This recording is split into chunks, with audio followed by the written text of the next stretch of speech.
Yes, sir, we promised you a great main event here tonight. Last here, Andre, the China Wrestlemania! Wrestlemania is running wild! My God, what a It's not the world is watching! Are you ready? For the thousands in attendance and the millions watching around the world, ladies and gentlemen, let's get ready to rumble! The lace in your dress dangles my neck. How do I the death of the bachelor? Letting the water fall. The death of the bachelor. Seems so fitting for happily ever after. How can I ask for more? The lifetime of pleasure at the expense of the death of the bachelor. I'm cutting my mind off! It feels like my heart is going to burst! Alone at a table for two, and I just wanna be served! And when you think of me, am I the best you ever had? Say one more drink with me, I'll live inside your side! I'm walking the road, watching the sky fall. The lace in your dress dangles my neck. How do I the death of the bachelor? Letting the water fall. The death of the bachelor. Seems so fitting for happily ever after. How can I ask for more? A lifetime of pleasure at the expense of the death of a bachelor.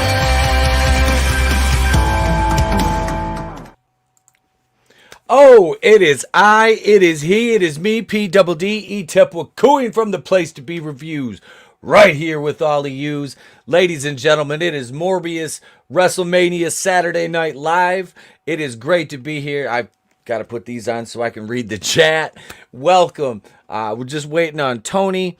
And I've got WrestleMania playing in the background. We're going to be watching that, talking about Morbius, which I saw this afternoon at 2 p.m. And Brahma, are you watching WrestleMania right now? Do you have that? If you do, let me know. I'll throw you a link. You can jump on with us if you want, man. Morbius, okay. I'm gonna go into as many spoilers probably as I can really remember off the top of my head. It was a very dizzying movie at times. I know a lot of people said that the sound in Let There Be Carnage was jarring.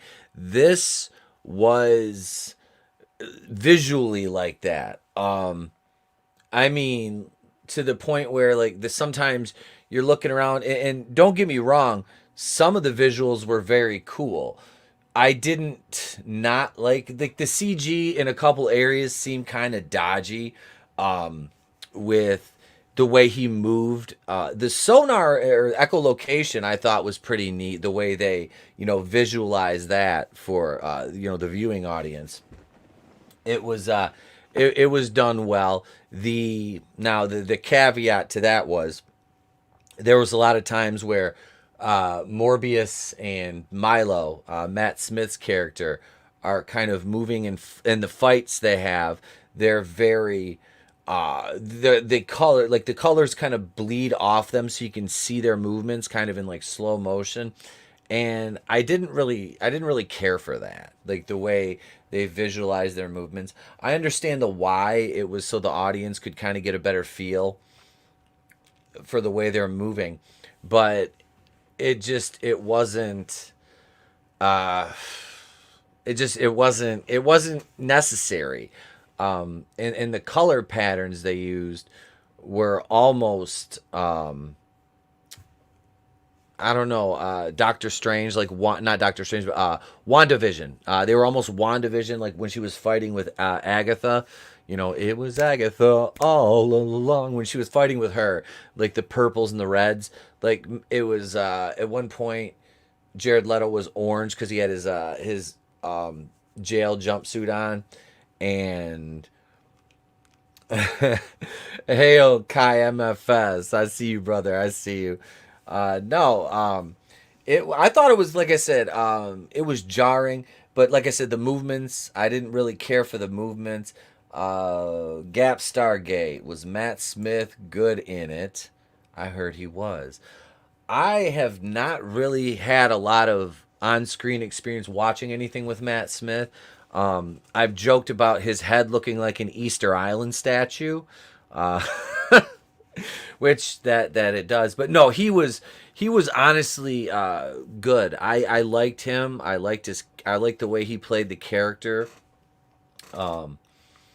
Yeah, it was that part of it was good. He was a very good foil for Jared Leto's Michael Morbius in this. No, I dug that. I also liked the beginning. Well, not the beginning. The beginning of the movie threw me off because you start with him from the scene you see in the previews going to the cave, and all he does is, you know, he cuts his hand, he pays the helicopter crew, and then they go. He goes, like, there's this like thing raises up, and you can tell like there's been some work put into this area they go to. Was it Costa Rica or something like that? It was Costa Rica. Yeah, Costa Rica they went to. So he cuts his hand, puts it through, and his palm, you know, he cuts. I was like, why do they always do like right across your palm? That seems like such a non-functional area to cut yourself, you know. You want to hit where there's not an artery, but like if you have to do something with your hands, like that's not gonna work. No, but it was weird because like then the bats come, you know, flying out, and it just cuts away to back when he's a kid, and in the, you know, the little hospital for the kids with, you know, diseases and such, and they, you know, develop the backstory there, and then they jump ahead, and it's just like holy shit. Like it seemed so out of order. It was, like I said, the probably the first, maybe half hour of the movie is very jarring because they jump around to, you know, like 3 different periods in time, and it's just, yeah, and there's not a lot of explanation that goes on there. I mean, but they do set it up with, you know, the characters. Yeah, absolutely. He's a disease. Yeah, it is. It's a blood disease. And, you know, the whole bat, you know, vampire thing is just, you know, it's, I don't know, it's part of the serum. You know, he makes that serum. I've got a couple of the comics. I haven't really read them though. And this character was one I didn't really have a lot of, you know, back knowledge on or anything like that. So, like I said, I have a couple old books I got, but I thought the effects overall were good. Matt Smith was a good villain. He's pretty ruthless, which is cool. I like that. I like to see, you know, obviously he did have, you know, there was ability for redemption with his character, but I like the fact that he pretty much stayed evil once he took the serum.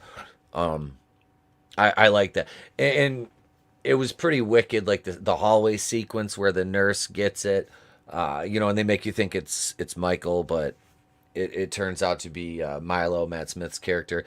And Tyrese in this is just, I mean, he's there. You know, you don't get a lot out of him. Him and I can't remember the actor that played his partner, but he was another one. You know, he was just kind of there, and there wasn't a lot going on. I mean, he had the other cop, Tyrese's partner. He had a couple scenes, you know, that were funny, and he has a couple little quips here and there. Jared Leto, I liked him a million times more in this than I did in Suicide Squad as Joker. You know, that's garbage tier. That's the bottom of the barrel right there. This was at least interesting. Yeah, it just it really threw me, you know, seeing him as Joker. And I think I don't know if he was at Dallas Buyers Club, because I never saw it, although I'm aware of its existence. No, so I mean, and I can't really remember too many other movies that he's in, honestly. It's so, the Joker thing was just so bad, it kind of sticks out. Like I said, I don't really know a ton of other movies that he's in. But I mean, this, in the grand scheme of things, this movie doesn't, I mean, the two post-credit scenes, they could have been combined into one. You know, he got his ass beat in Fight Club. See, I haven't seen Fight Club in so long. I didn't even remember he was in that. Damn. Yeah, I didn't remember he was in that. Must have been like the very beginning when what's his name first brings you know, Tyler brings in Ed. No, I can't remember Ed Norton's his shoot name in that, but no, I just, this movie was disjointed. It was completely disjointed, you know, and then it struggles. He's the guy that Norton beats until his face is goo. Okay. Yeah, this movie was disjointed. It really, like, I don't want to hate on it just for the sake of hating on it, because it wasn't the worst movie I've ever seen. I watched some bad entertainment, and this was not the worst movie I've ever seen. It was, yeah, it is Pale Rider. It's very shiny tonight. Like I said, me and the wife went out for dinner and watched the movie. Well, we went to an early movie, but we went out for dinner. So I wanted to, you know, had to keep it looking clean. Is there something I can help you with? Can you keep this open? I can't, bud. Mom's up there with him. No, yeah. It, like, okay, so I'm just going to talk about the post-credit scenes. If you haven't heard yet, you know, we're going to do spoilers on this. Yeah, he was outside the door. He was outside the door, Brahma. So the first one we get is Michael Keaton, and he just shows up we kind of see, like, it's like the reality breaking, and, you know, multiverse left over from Spider-Man No Way Home, that kind of deal. And he just shows up in a cell in the prison there, or the jail, or it was a prison. So they have to transfer him pending trial. All right. So, you know, you get like a voiceover on the radio. You see like a headline. I think it was like a newspaper type headline about Adrian Toomes appearing, and, you know, da-da-da. So then you go, and there's a couple more seconds of credit, and then you go right to Morbius. You see Michael Morbius. He's driving out into, like, kind of like the desert, or it's, you know, it kind of looked like desertish. It was night, but and then you see Vulture come flying in. He lands, and he's like, "What's up, Doc?" He says, "You know, he goes, I heard a lot about you, or read a lot about you, or something like that." And he's like, "Guys like us could stick together, you know, team up, or something like that. Should team up. We could really do some good." Which obviously, this is gonna lead into their version of what I would probably believe the Sinister Six is. And like I said, you could have compacted those two scenes into one and just gotten it over with. Stretching it out really didn't do too much for anybody. It was just like, eh. And I did like the opening, the visuals, the title card sequences and everything, because it was kind of synthwave looking, which you guys see that I use a lot in my videos. So I dig that style. and like it was like pinks and like kind of like almost like a fluorescent pinks and purples. Um, yeah, so the visuals like looked really cool. Leto played. I thought Leto was fine in this. I mean, and I got into it on Twitter with a weirdo earlier who was, basically, and then I got called a misogynist dude, bro, which is absolutely hilarious by another weirdo. One hose mad meme and I get blocked, I swear. Like, and it was like, remember the Detroit Become Human game? It was the hose become mad meme. But no, like I did. I spit some facts. They were saying like the people that were because they automatically went to saying that this is the worst Marvel movie ever, and then I was like, well, no, actually, Captain Marvel's the worst Marvel movie ever, and it's not because the actress. I says it's poorly written, poorly constructed. The only reason anybody went to see it was because it was sandwiched between Endgame and Infinity War, and you were told, oh, well, you're going to need to see this. The post-credit scene in Infinity War would have led you to believe it was much more important than it actually was. I said it, it retcons Nick Fury's eye from the scene from Winter Soldier. You don't want to know what happened to this. The ambiguity there was perfect. Nobody needed to know that the stupid cat, scratched his eye out. And I'm like, the Avengers initiative wasn't started because of Captain Marvel. It was started because of Captain America. He's literally the first Avenger. And in Captain Marvel, they tried to say, oh, well, the Avengers initiative, it's because of the Avenger, Carol Danvers, which a test pilot in the Air Force does not have a call sign on the side of her plane because she doesn't have her own plane. She's a test pilot, which means she flies many a plane. So that was humorous.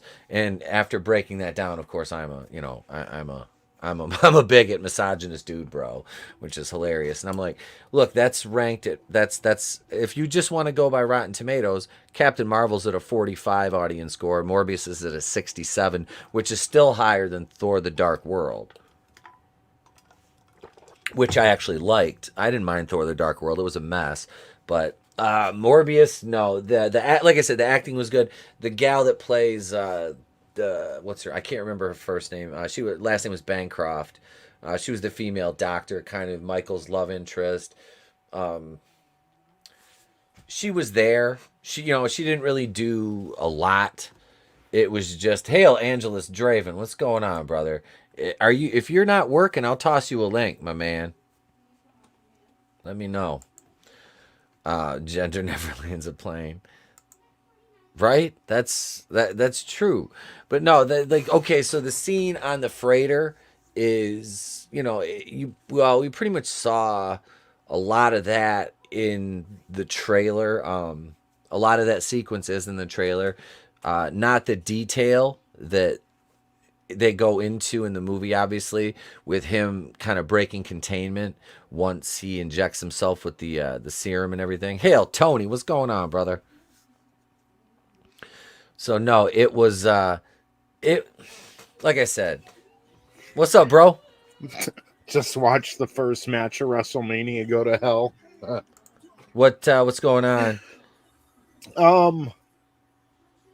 So the Usos are defending their tag titles against Shinsuke Nakamura and Rick Boogs, and they set up for a spot where Boogs was about to Samoan drop one of the Usos, right?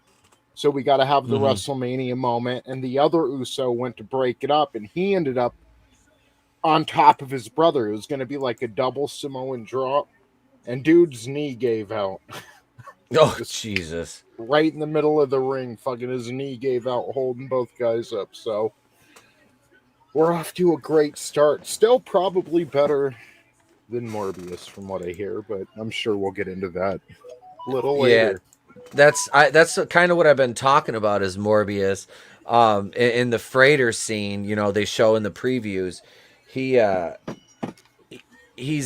in containment, and he breaks out of it after he takes the serum, and he kills one of the security guys on the boat. Like they've got mercs on the boat on this freighter with him and that female doctor, and he busts through the glass there, and it was just it was cool. Like I said, he devours the guy, busts out, kills like there's like 4 or 5 other mercs in the room, or 3 mercs in there, kills them.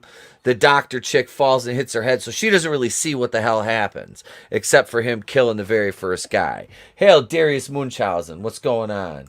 Hail Darius, hail Courtney, and all of the oddballs. Hail Gap, Stargate, Brahma Bull, Angela Straven, Marby Dog, and the whole rest of the crew. Hail everybody. Hail. Oh, you beautiful people. Yeah, the freighter scene, then he kind of picks off the mercs on the boat one by one, which, there's some cool, they don't really, there's not a lot of, I don't even think you really see any blood in this, barely. Not during like the kill scenes anyway, they had to keep, it's PG-13, so. What did you think of the post-credit scenes? I thought they should have combined them into one. Do you know why it's stupid? Why? The Chitauri never invaded the Venomverse. That's, and that's my question is, okay, so he's got the Vulture suit in the Venomverse. An even better one. Yeah, that was way improved. So Chitauri didn't invade that. So how did that technology exist there? It breaks the continuity, like Jamie Foxx trying to insult Andrew Garfield over his skin color. It just takes everything. Yeah. And it throws it out the window. Hey, I thought you'd be black, kid. You help people. You're from Brooklyn. Is he from Brooklyn? Yeah. Yeah. Queens. I'm sorry. Cap's from Brooklyn. That's the thing. It's like, well, everybody who knows Spider-Man as Peter Parker was able to rip through into our dimension, but you thought he was black. Like, did you? Mm-hmm. I don't know. Were you colorblind in the Sony verse or what, bro? Like, it's just when they. The MCU was known for continuity, and it is important there. Yeah. And all that's kind of going out the window now, which just speaks credence to the anthology stories idea. Instead of keeping the same timeline going, they can always reset it, kind of like American Horror Story. Have some of the same actors return. You can even have other variants, and even reference the other stories through the multiverse that way, and just kind of mention that in passing. There's a multiverse where maybe there is a Robert Downey Jr. Iron Man compared to the Iron Man in this universe. Anthology was the way to go. That way they can start fresh every couple years, tell a story. We told the Infinity War story, the Infinity Gauntlet. Now let's move on, set stuff up for Secret Wars or something, and start fresh, clean slate. But yeah, they don't want to go that way. So now even stuff like this, Sony has a way of breaking the continuity. Not to take this over, but like Spider-Man, Homecoming. Mm-hmm. They messed it up saying 8 years later when it had been like 4 years since the Chitauri invasion. So you've got 2 different movie companies now responsible for handling the continuity of this project, and they just keep blowing it. They do. They keep blowing it. Specifically Sony. Yeah. It's and they set up for the Sinister Six, but it's disjointed. This movie was all over the place. Like I said, I honestly still enjoyed it more than I did Marvel's Shang It Burns When I Pee, the Eternals, or Black Widow, and that sucks because I really like the Black Widow character. And like I said, I didn't have much knowledge about Morbius going in. I own a couple of the comics, but I'm not a huge reader. Obviously, I just never really paid it. It's such an obscure character. I thought Leto played it fine, though. I did. Hail, Cody. What's up, Pursuing Paranormal? I was going to see it this weekend. Does it suck? Like I said, it's better than Captain Marvel. It's better than anything Marvel released this year, except for Spider-Man: No Way Home, obviously. They keep with these like B-list characters and smaller characters. They keep hoping to recreate Iron Man, but instead, these projects and these movies keep turning out how we all figured Iron Man would. But Iron Man ended up being a surprisingly good movie, and it caught on with the pop culture zeitgeist. Yep. Morbius ain't gonna do that. And you know, I know I just went on a rant about continuity, but everyone fucking tells me. I say I don't like Jared Leto. His music is for pussies, and his acting always sucks. And everyone always says, well, you haven't seen him in this movie. He's actually a really good actor. And I'm starting to think that was a fluke, you guys, because every movie I've ever seen Jared Leto in, he's been ass in it. He ruined and especially comic book movies, he ruined the Joker, and it took, I can't say he ruined it, but it wasn't his role. But then everyone's thinking, yeah, well, Morbius is more for him, and here we are. Just saying, if you've seen one good movie with Jared Leto in it, and then everything else is ass, then maybe it was a fluke. Just saying. No, I'm not. Like I said, I couldn't outside of the Suicide Squad and Dallas Buyers Club. I can't, and I've never even seen that. I just knew he was in it. I couldn't even think of what the fuck else I'd seen him in. And yeah, what is his band? 30 Seconds to Mars or some shit. That's for like little emo ass. Yeah, this dancer at the strip club used to want to dance to that song. Like, this is not what lonely guys want to see you get naked to. No, man, that makes motherfuckers want to slit their wrist. It's not good or something. Yeah. What match we got now? Where are we at?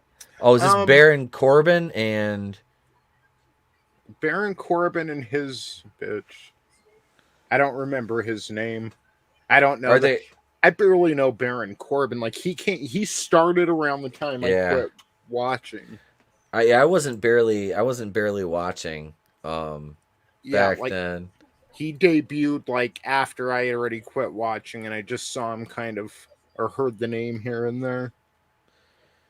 Wait, he was in American Psycho with Christian Bale, wasn't he?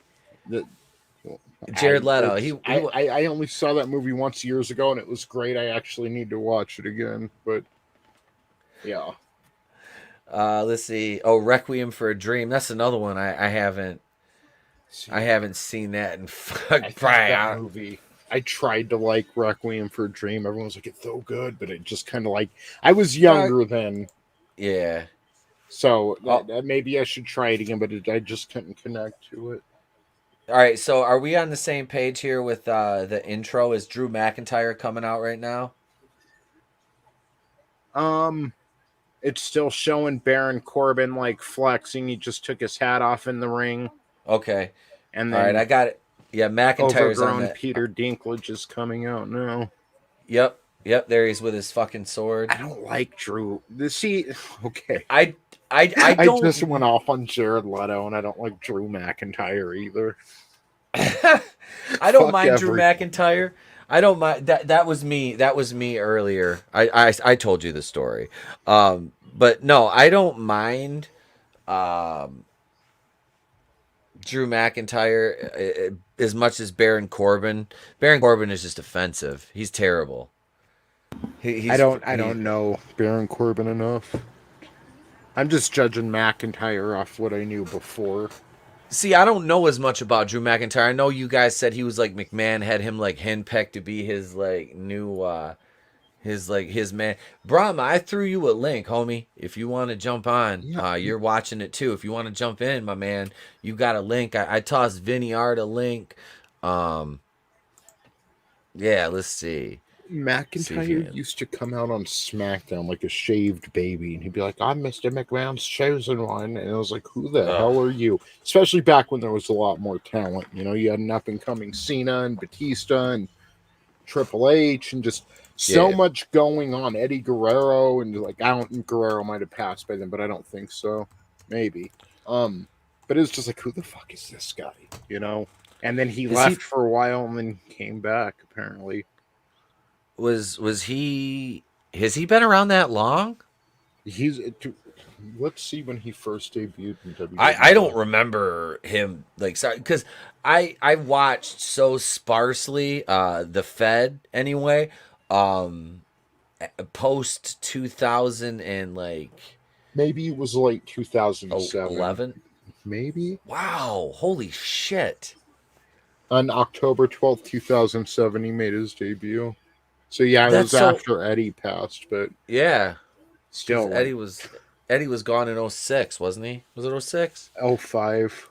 I think. 05, and then Benoit was 06, I think. Yeah. Yeah, he's like deceptively big too, McIntyre. Yeah. I guess he's huge, but he doesn't come across that way on TV. Well, you have to see how tall, because Corbin's a big guy. He's like what, 6'5", at least. Hogan used to be deceptively big to me. Like I would forget how big he was when I was younger.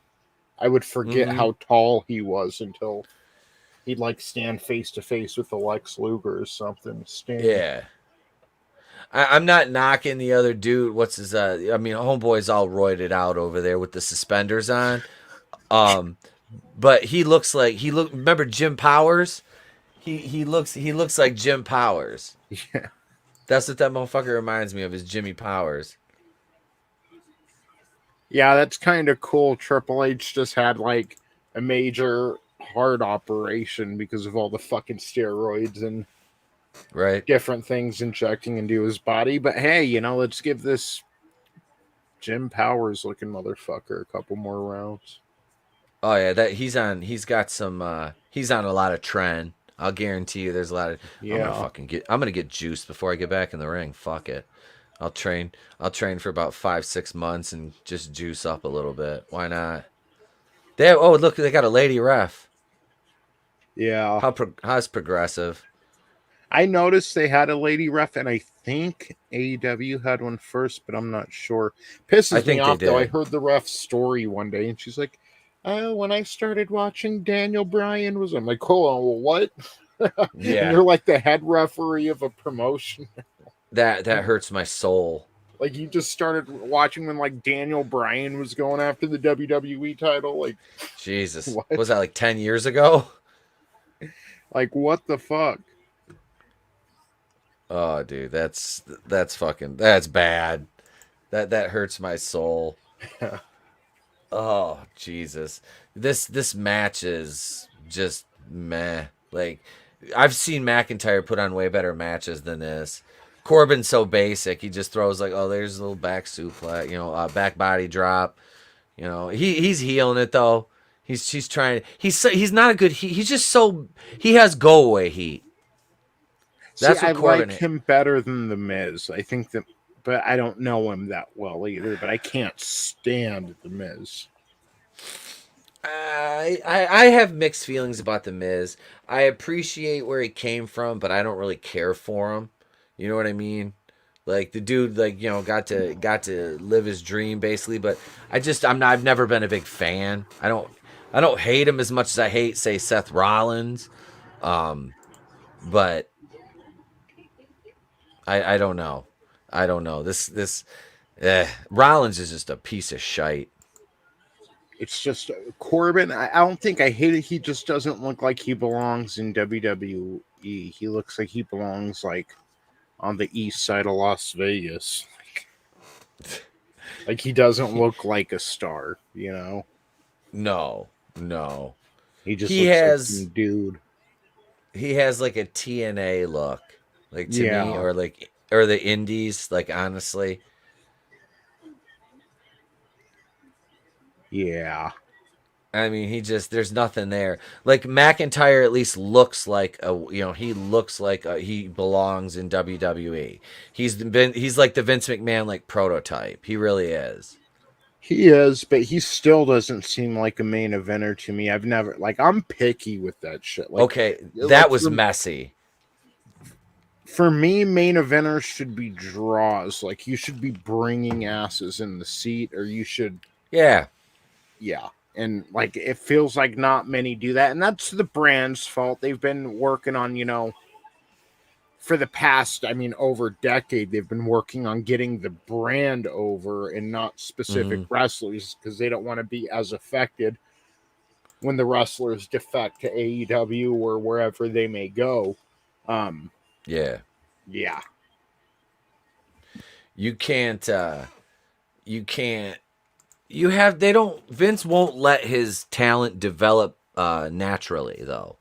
That's the thing. No. Is he has to micromanage their gimmicks and script their promos.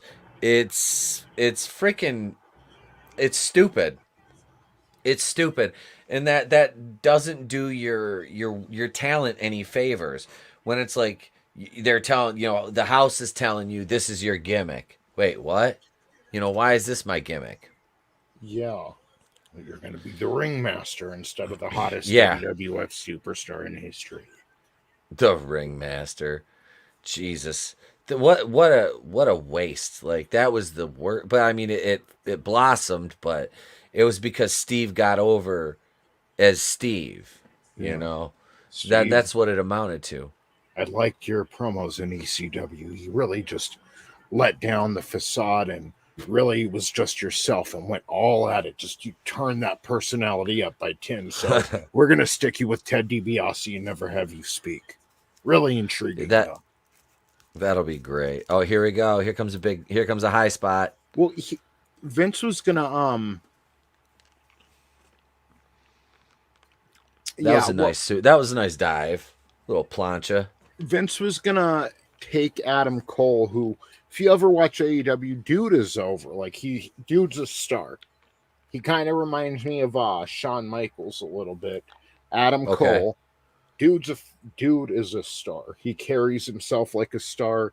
The audience is behind him, and he's a heel. Dude's a star, and Vince is going to have him come up to the main roster and be someone's manager.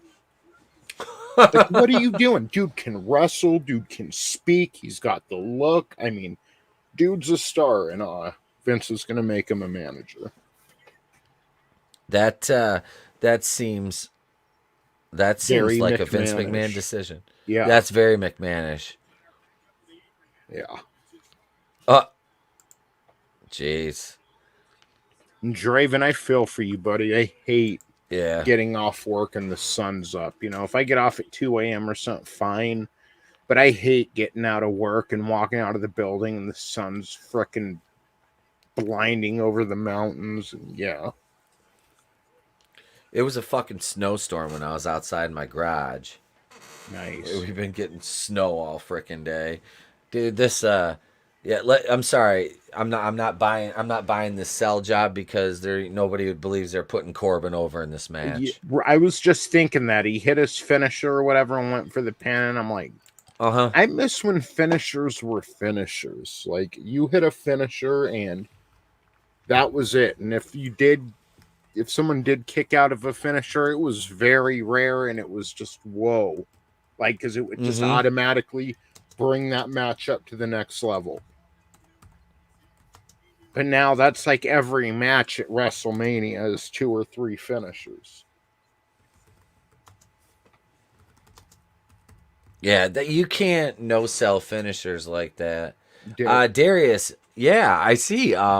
Actually, I met Rhino on about, I don't know, 10 or 12 different occasions working on the same cards.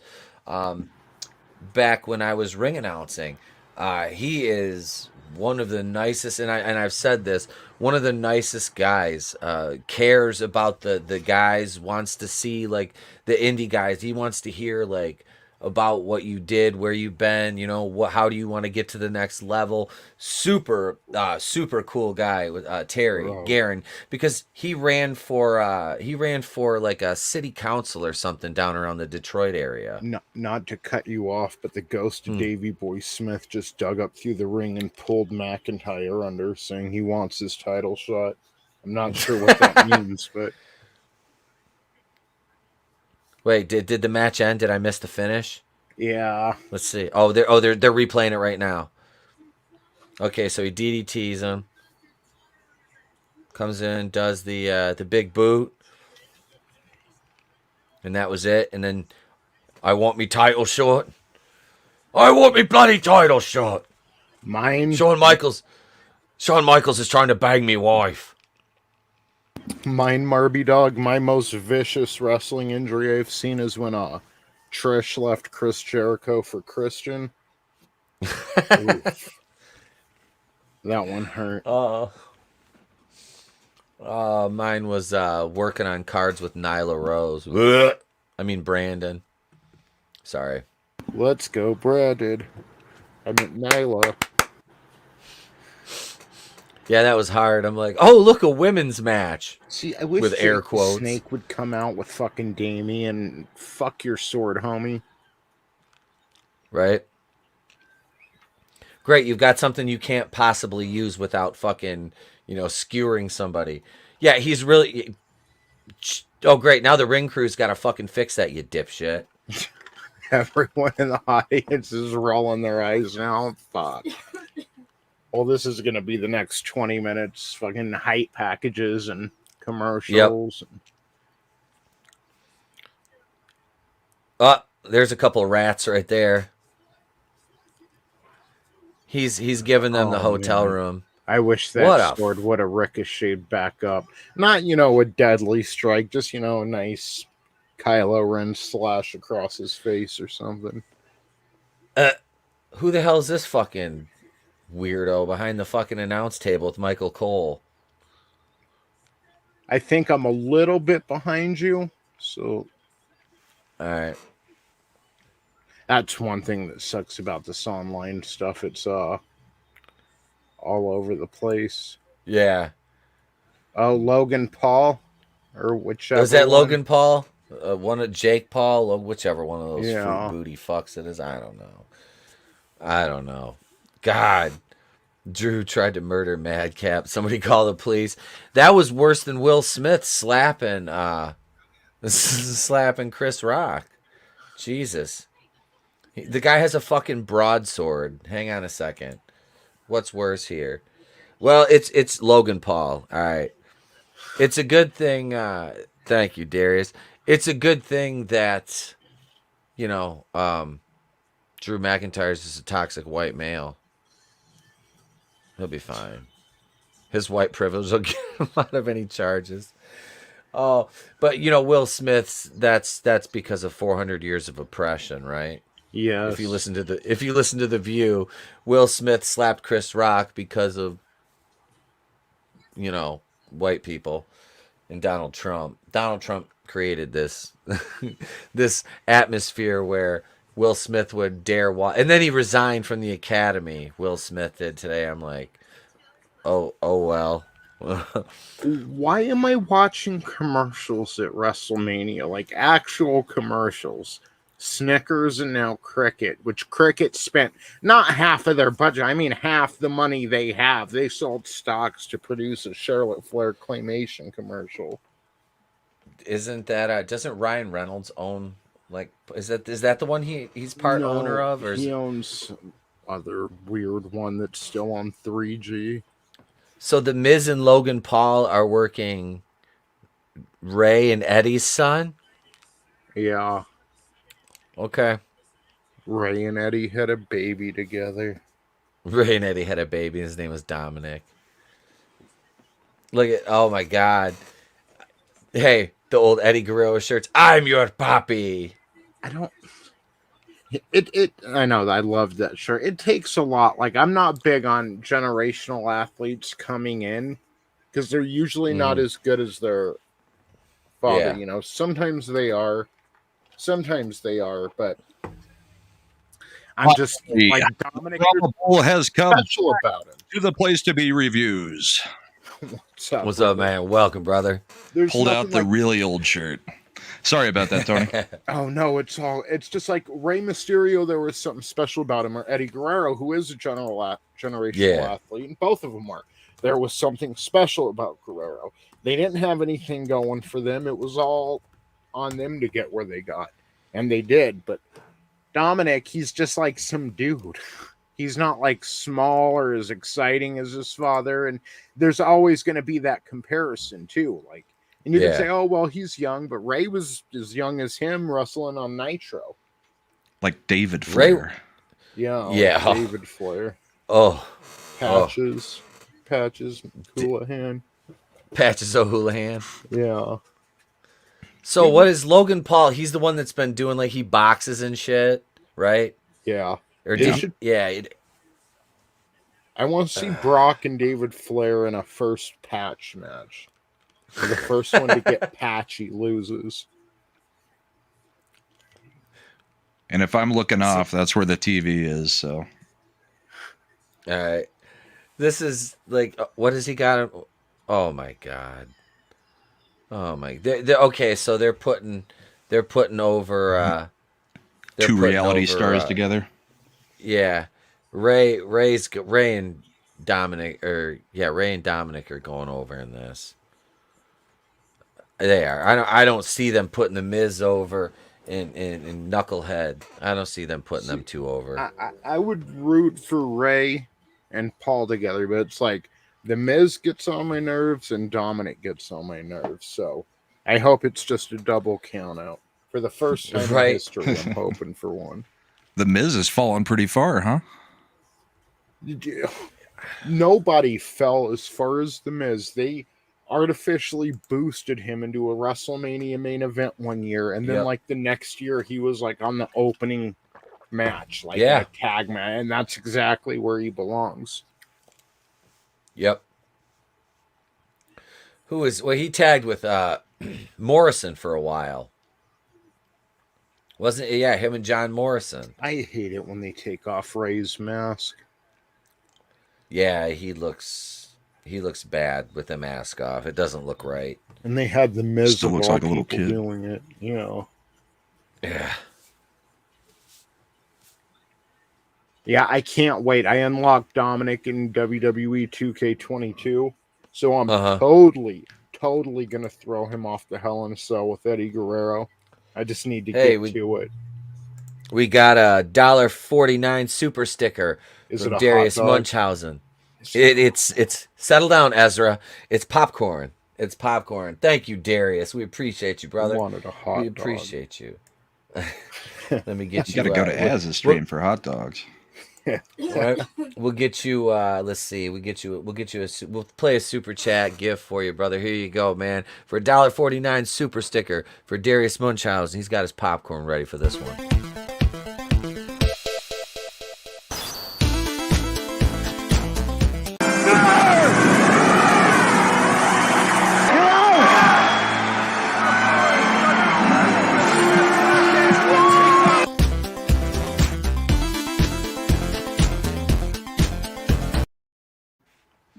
Thank you, Darius. Appreciate it, man. Appreciate it. Figured Mr. T was at WrestleMania 1, the tag match with Hogan versus Piper and Orndorff. Piper and Orndorff. They had Bob Orton in their corner, and Hogan and T had what's his name? Snuka in theirs.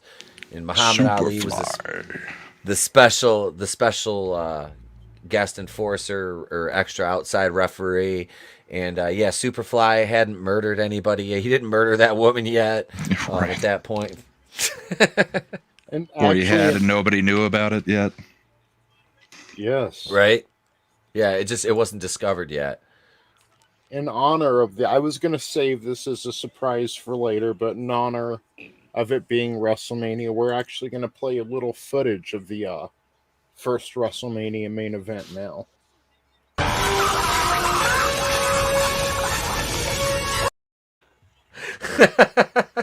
What is Nancy Pelosi doing on the screen?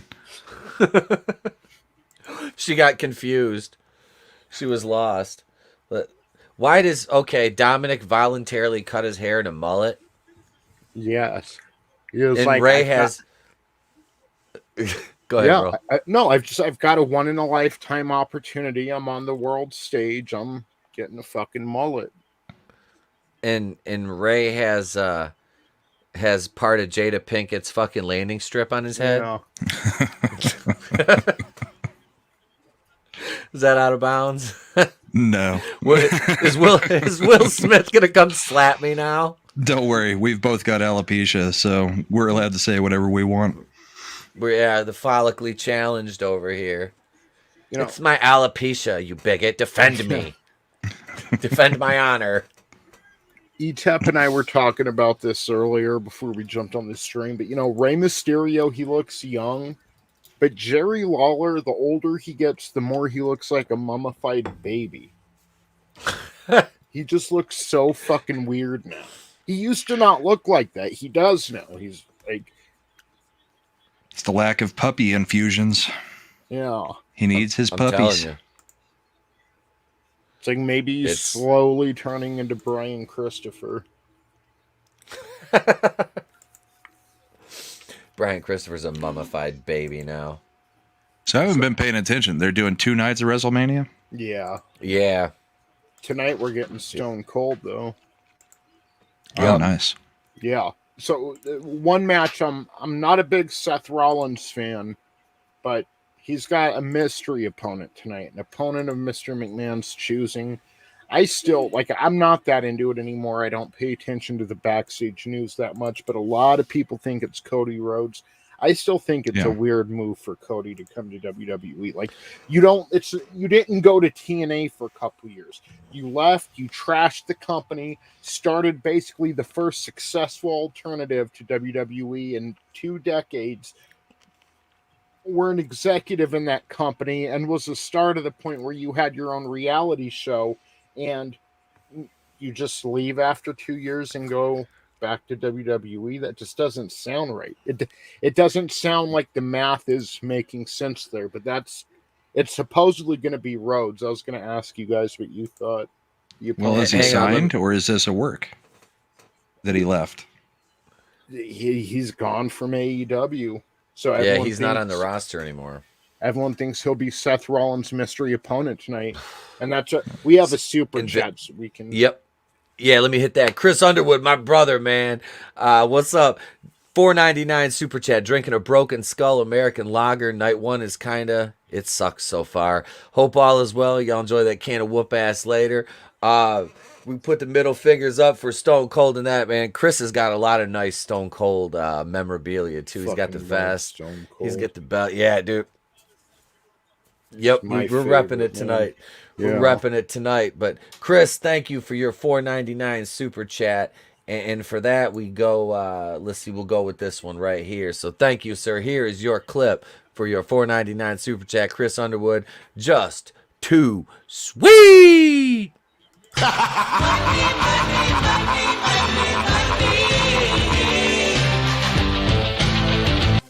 Oh yeah, you gotta get swifty.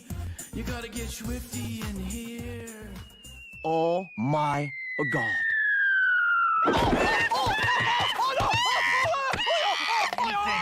Rick, I'm Pencil Fester. Listen to that name. You can't kill me. You're right. Kill Pencil Fester.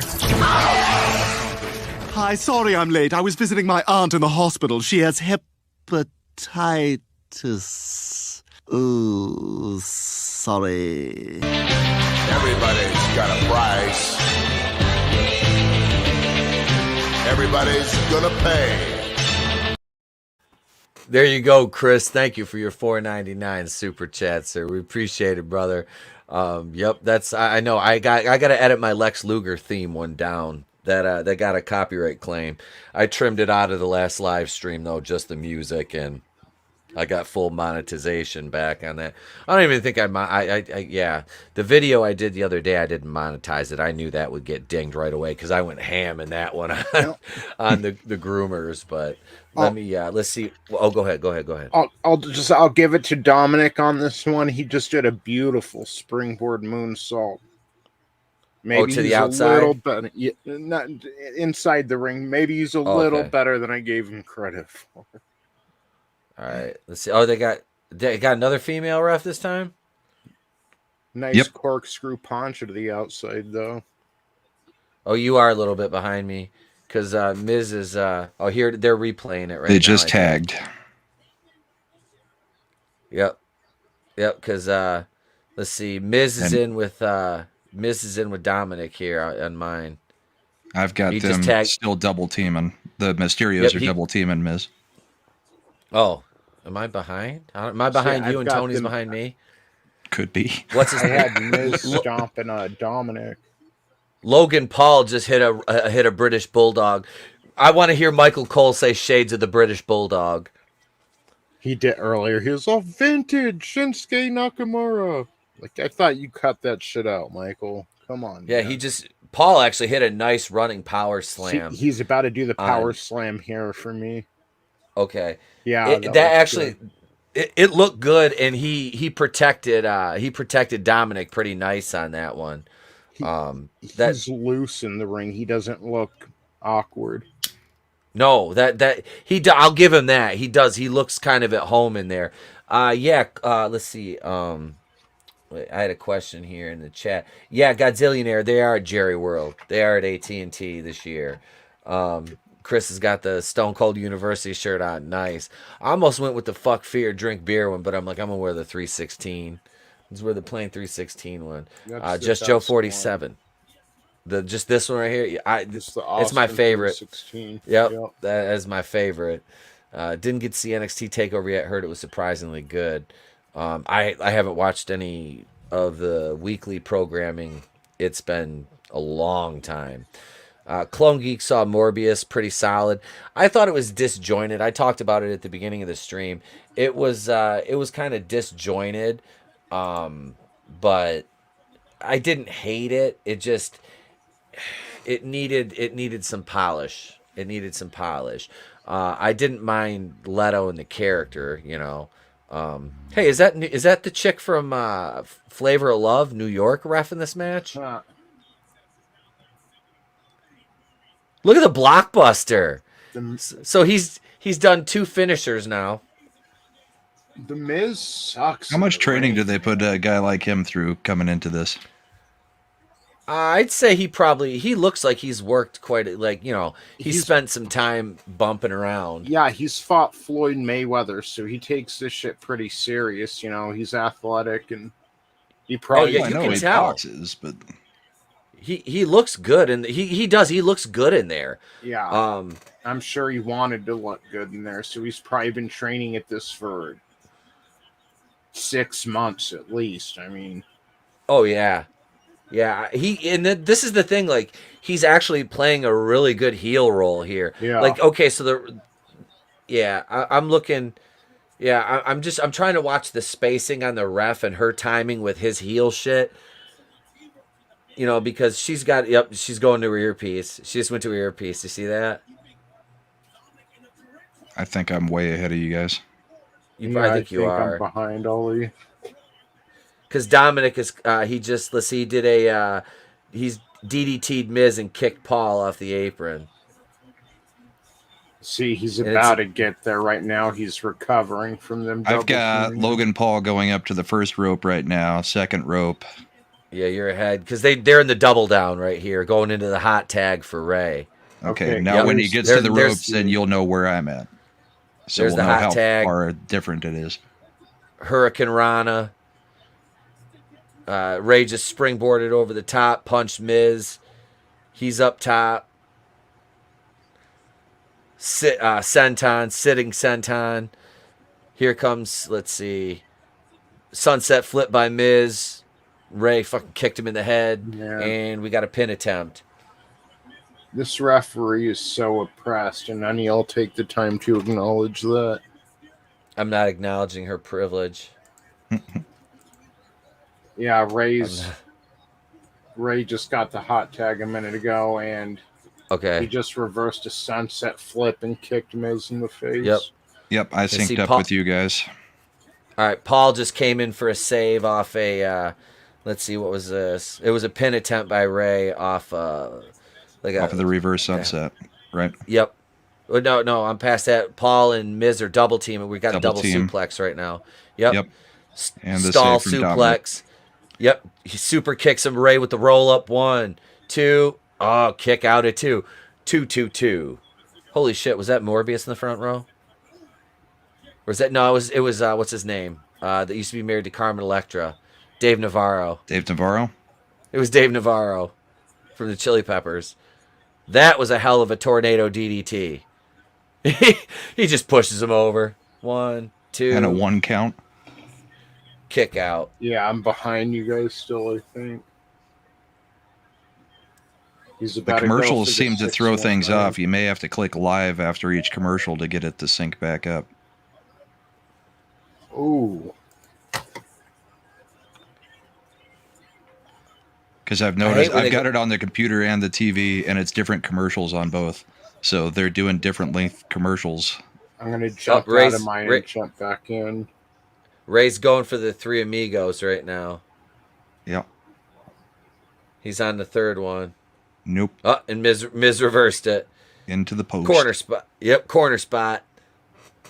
It's probably is me watching on my TV compared to your guys' computer. It's taking a little longer. Dominic bumped too soon on that. Do note that was a nice kick to Ray, but Dominic bumped too soon. Yeah, he bailed out of there before he got there. Yep. He got to let him make contact. Yeah, Paul. I'll give him this. Out of all the celebrities that have come in here, he looks like he belongs. Yeah. So I respect the hell out of that. Remember like the guys Jeremy in shape. Piven? Oh God! When he came out and was like, "At Summerfest," and John Cena's like, "What you mean is it's SummerSlam? I'll be facing this person." It was so There's bad. Somebody in the crowd wearing Sting makeup. Yeah, and Paul just hit the 3 amigos. Courtney, you're correct. Dave Navarro was in Jane's Addiction. Yeah. And the last I had heard of Dave Navarro, he was dating the hottest former co-host from Fox News, actually, Andrea Tanteros. She used to be on the 5. Oh yeah, I know who you're talking about. She was nice. Oh God, yeah. They've never hired an unattractive woman there. I don't think, have they? Oh, there was Greta Van Susteren with half of her face frozen. I forgot about her. You know what? How did? Plastic surgery. That's how she got there. Was the plastic surgery froze half of her face? Oof. That's what happened to Jim Ross. There's a suicide dive onto the Miz. See, I just got the frog splash now, so I'm getting spoilers and shit. Paul's running. Yeah, he's running. And there's Mysterio. Here comes the 619. Yep, 619 set up. Let's go, Eddie Jr. What was the Miz doing? I don't know. He was there like talking to Logan and then ran off instead of... That was weird. Hit the 5-star. Ray hits a 5-star. Ouch. And, you ever get so mad you throw a motherfucker at another motherfucker? The Miz just did. Throw somebody's kid onto his own dad. Holy shit. Wow. I called that one wrong. I did not see that going like that. Crowd does not seem happy. The ref refuses to raise their hands because of their white privilege. She's like, you just beat 2 helpless Latinos, you racist bigots. Get out of here. Wearing American flags, at least. Yeah, so whatever.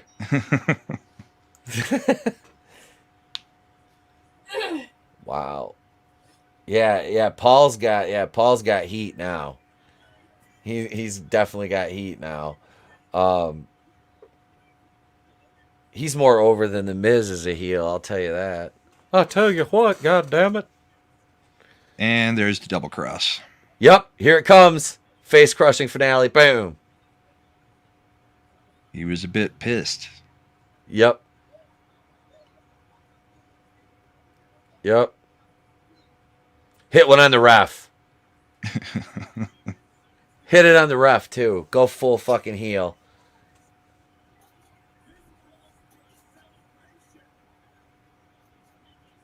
Who the... The guy grabs Mrs. Nuts. Fuck that as a heel. Dude, as a heel, no. No. Especially with that... with so lame. Especially with a dude with that haircut wearing a Becky Lynch shirt.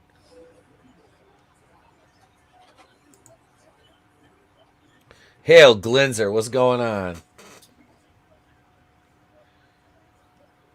Wait, let's see.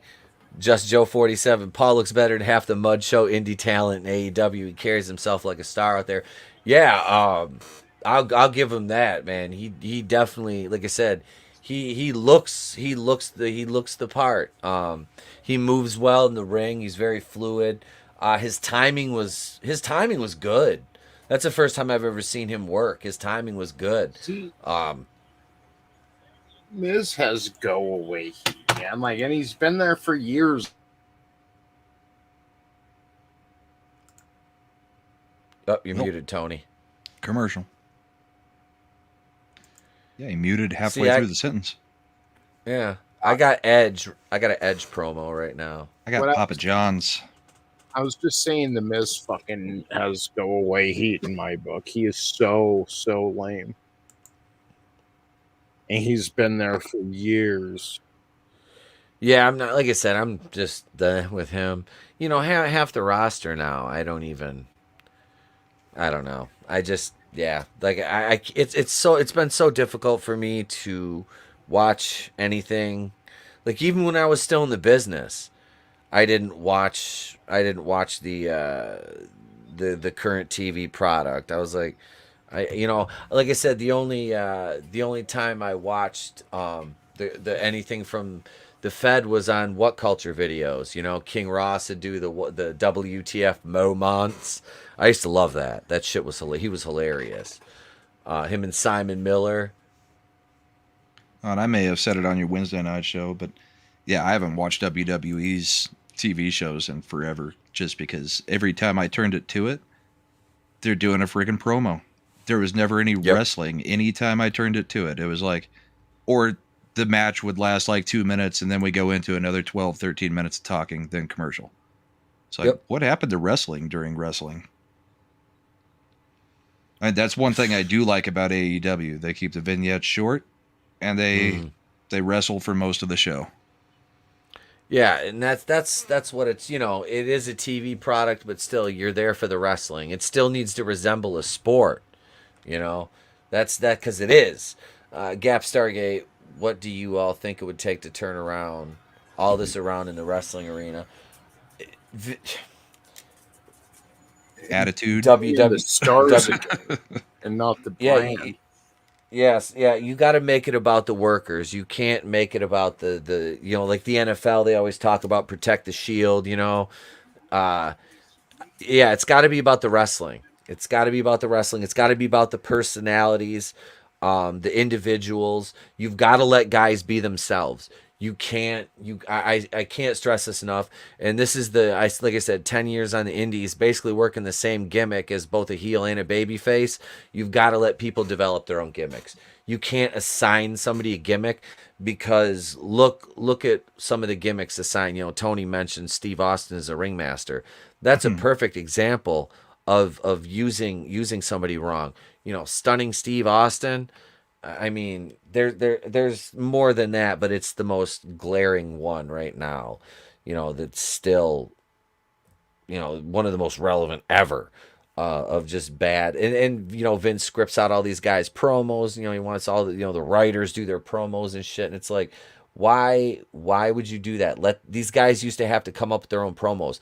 And if they can't cut a promo, then get them a fucking manager that can. You know, the What managers would are underutilized WrestleMania now. be without Stephanie McMahon shoving her fucking face like she's a star? She comes out with her arms fucking open like, it's me, like nobody likes you. She's No. actually a lot less pudgy than the last time I saw her, though. It's because hospital food sucks.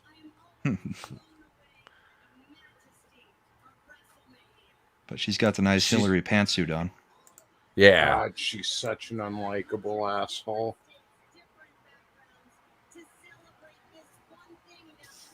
Yep. Yeah, let's see. Miz has a job for life with WWE, wrestles a safe style, and can represent the company very well in the celebrity game shows. Absolutely.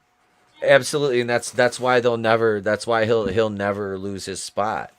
He's It is marketing. because he's a marketing tool. Absolutely. You know, he knows how to work the Hollywood stuff. You know, he's marketable and it works.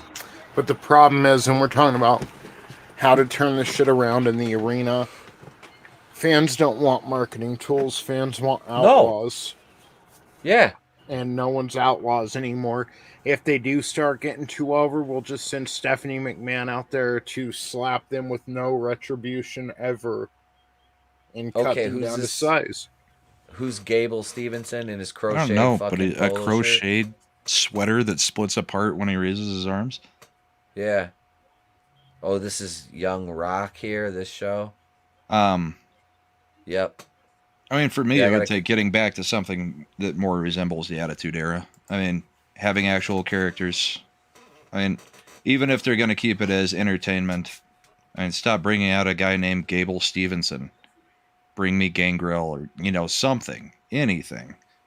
If I have to watch promos all the time, make it interesting, not just random dude on mic saying random crap that, you know, it's not interesting. I don't even care about the blood all that much, but get back to the wrestling and get back to gimmicks a little bit. I mean, character gimmicks, not gimmicks like gimmick matches. Yeah. See, I like that. I was never like, I mean, I liked the Brood. I did. I dug it. I'm more like, I liked Scott Hall and Kevin Nash when they came to WCW and just got to be Scott Hall and Kevin Nash, you know, because it was like, or versus when they came over in, you know, in 96 and they started, you know, and they started the NWO, because it's like they were Razor. I always hated the Razor Ramon gimmick. I loved Scott Hall, but I hated that gimmick. I hated it. You know, I just, in Diesel, I'm like, that's, it was. But they were still a gimmick. They were NWO. I mean, it was a stable gimmick instead of a character gimmick. Yeah. I don't like the character. I don't like the two. I don't know. I don't like if it, like the Hurricane. Like, I understand the appeal of the Hurricane, but it was just wonky as fuck to me. Like the superheroes in training thing. Yeah. Like I had a gimmick when I worked, but I wasn't like a cartoony gimmick. You know what I mean? Like, I don't like cartoon ass gimmicks like that. That's why I liked NWA and like WCW in the 80s more than WWF, because it was like, hey, these are two badass motherfuckers. They're going to come out here, they're going to hurt each other, and you know, and that's what's going to happen. It was like Arn Anderson, Terry Funk, you know, guys like that. But I was trained, like, at first I started training with a guy from Tennessee, you know, so that's always been I always like that style though too, you know. But I mean, even the gimmick, like Steve Austin is Steve Austin, but you make him Stone Cold Steve Austin, and it's still a gimmick, and it's better than just being, hey, here comes Steve Austin to the ring. Yeah. I mean, well, I'm not talking full-blown gimmick like the Ministry or even like the Bushwhackers or the Ding Dongs, you know, back from NWA. Yeah. I'm talking semi-realistic gimmicks where... Yeah, grounded. You know, I like the grounded it's style not just stuff. Like random dude's real name. Yeah, like what's his name? Tony. What was Aldo Montoya? Yeah, Aldo Montoya. Conan was fucking Max Moon. Like shit. I hated that shit. Like, I'm like, oh my god, what? Why? Like, I was even fine with like The Godfather. I mean, The Godfather was alright though, because the dude was like, he was a pimp. He was like a real that motherfucker is like a real dude, you know.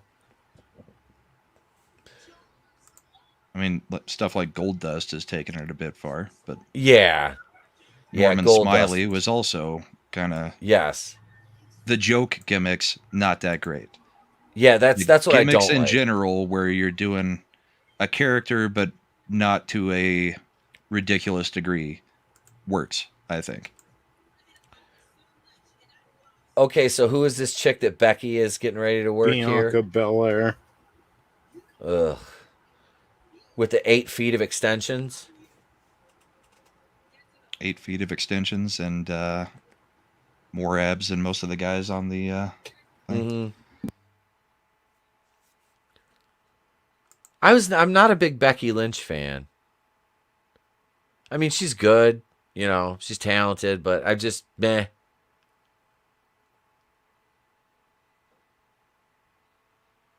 Never seen her because I don't watch all that much anymore.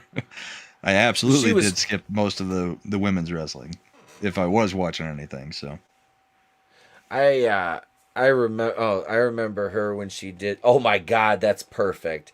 Grabs her by the fucking the hair and pulls her into the ring post with a chair around her neck. Gap says he worked at WCW headquarters. I was gonna acknowledge that. That's down in Atlanta. That is awesome. That is freaking awesome.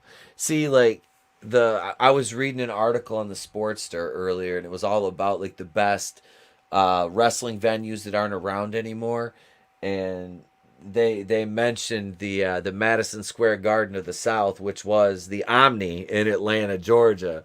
That where the Hawks used to play and everything.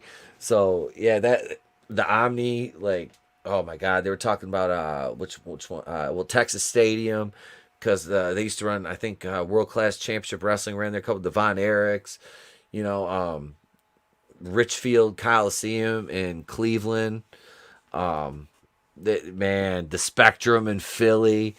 But yeah, that southern style wrestling, that has always been my favorite.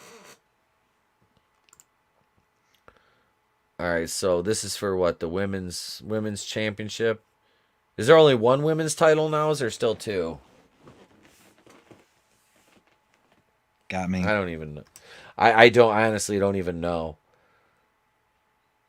But I know I feel Becky bad Lynch that I did not take advantage back in the day. I lived in Ohio for like 8 months, just outside of Dayton, and it seemed like every Saturday NWA or one of the federations was in Dayton, and it was constantly just a string of guys that later I watched all the time coming through. Yeah. And I never did go catch a show. Of course, I was in 2nd or 3rd grade, so it wasn't fully my choice, but those would have been the times to see stuff.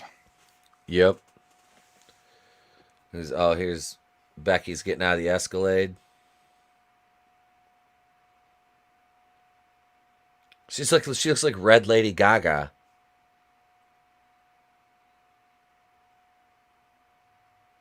The guy inside the truck gets all fucking gassed out. Fuck, I left the window down. There's 2 women's titles, and tomorrow it's going to be Charlotte Flair defending against the least likable person that they're trying to make into a baby face. No, not her, but Ronda Rousey. I hate Ronda. She's annoying. I've seen her in here. Baby face and sympathetic. It's like she's a fucking pig. Yeah, and if anything, they should be turning her into basically the Brock Lesnar of the women's division. Yeah, well, she's not that good. She's terrible. No, but she's beastly compared to most of them. Yeah, at least pretty much. Flair's. I'll take Charlotte Flair any day, though. She's the better professional wrestler. Oh God, yeah. Ronda is like a female Goldberg almost, but at least Goldberg kind of had his own gimmick, How many times did Charlotte have to carry Sasha in those fucking matches they had? Sasha Banks, I mean, unless I don't even think she wrestles anymore. She was a fucking botch fest. Like, holy shit. Like, I mean, all those, Sasha Banks has such a good match against Charlotte. Like, fucking Charlotte had to carry her. Charlotte had to carry her in damn near all those fucking matches. Now, you know who was always underappreciated when she was there was Beth Phoenix. Because she got way better. Oh, are we getting a drum line here? Are we getting a fucking drum line? University of Texas. What the fuck did they do to her? I don't know, but the eye makeup is a bit revolting. It is. That looks fucking It almost weird. looks like she doesn't have eyebrows, but she does have eyebrows. But like the complete lack of eyeshadow with that much underneath is freaking me out. This is it's nice Who to had- see Chris Rock recover. Yeah, we got let's see, you got the whole marching band out here. Oh, is it UT? Texas Southern Texas University? Southern. Yeah. Yep. The Oppressed People's Marching Band. Watch Will Smith run out of the crowd and slap each of them. He just runs down, slap, slap. It's like that. It's like that South Park episode. He's like, slapping you. Look out, he's slap happy. I mean, this is still better than any of Triple H's WrestleMania entrances, so. Besides the one where he got third-degree burns. When all, like, the explosive or foam shit or whatever stuck to his chest. That was good time. Yeah. When he came up on that throne, Charlotte was one of the chicks standing next to it. Yeah. Was that during the game era? Yeah, it was Time like to to play that. the game. I think he was using. I can't. Yeah, was it that one or did he use Hail? Did he ever use Hail to the King? I'm trying to think. Or the did. King of King. Yeah, No. bow down. And his to gimmick the- was bow King of down to Kings, the I think. king. But Yeah. I think he was Yeah. still using the game. It was Motorhead in the game. Yeah. I used to this- play this- that on loop. I didn't like Triple H all that much, but I loved that intro. I used to. I spit water all over the. Jesus Christ. I just want everybody to realize how ridiculous that is. Like, that is fucking absolutely out of control. Bianca Belair. He speaks facts. Jesus Christ. Like, bitch, don't look at her like y'all both look retarded. Like, I like Bianca okay. I didn't like her at first, but watching her wrestle a couple times, I mean, she's okay. she's a decent worker. I've seen a couple matches on YouTube. She's a decent worker. This will The be hair the is just- better women's match simply because Ronda Rousey is a fucking botch fest, too. Yep, you've got two workers here. I do like Becky Lynch's new look, though. She seems to be like, over as a heel, you know what I mean? Lynch looks Yeah. like she's got a zipper on her crotch. See, I could have went to SummerSlam where this program began when Bianca was champion and Becky took it from her. I don't know if you saw the hype package, but she shook her hand and like socked her in the jaw. That was all at the new stadium out here, but Over to the Raiders play. yeah. But I hear they're going to do Money in the Bank here. I might go to that. I'm not as into it as I used to be.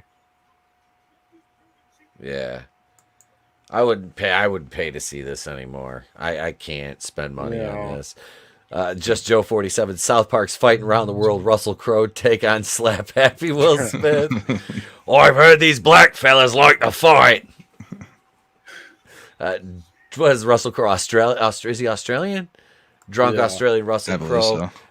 versus Will Smith.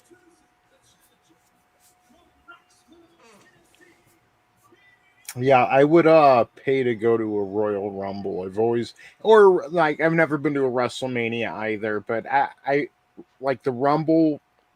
I can't say I'd pay to go to today's Royal Rumbles, but that used to be my favorite. Like that was like almost like the New Year's of wrestling. Like everything can kind of start over at that point and kick into high gear, and you know, you never knew who might win. Yeah. You know, you never knew who might return. But now it's like, again, this past Royal Rumble, it was just a ring full of former champions. None of them a draw. Yeah. And not Intercontinental champion. I mean former WWE champions. Yep.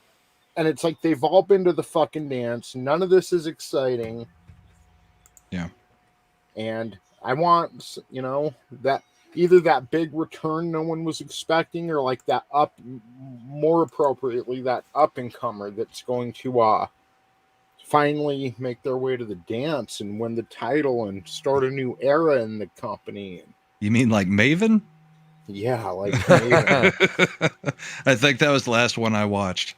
Last Royal Rumble was the one that Maven was coming in. Maven.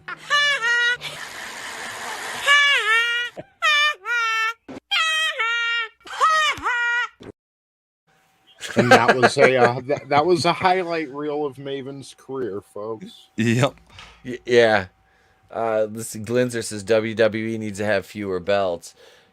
Yeah, I mean, I don't like each brand having their own fucking set of titles.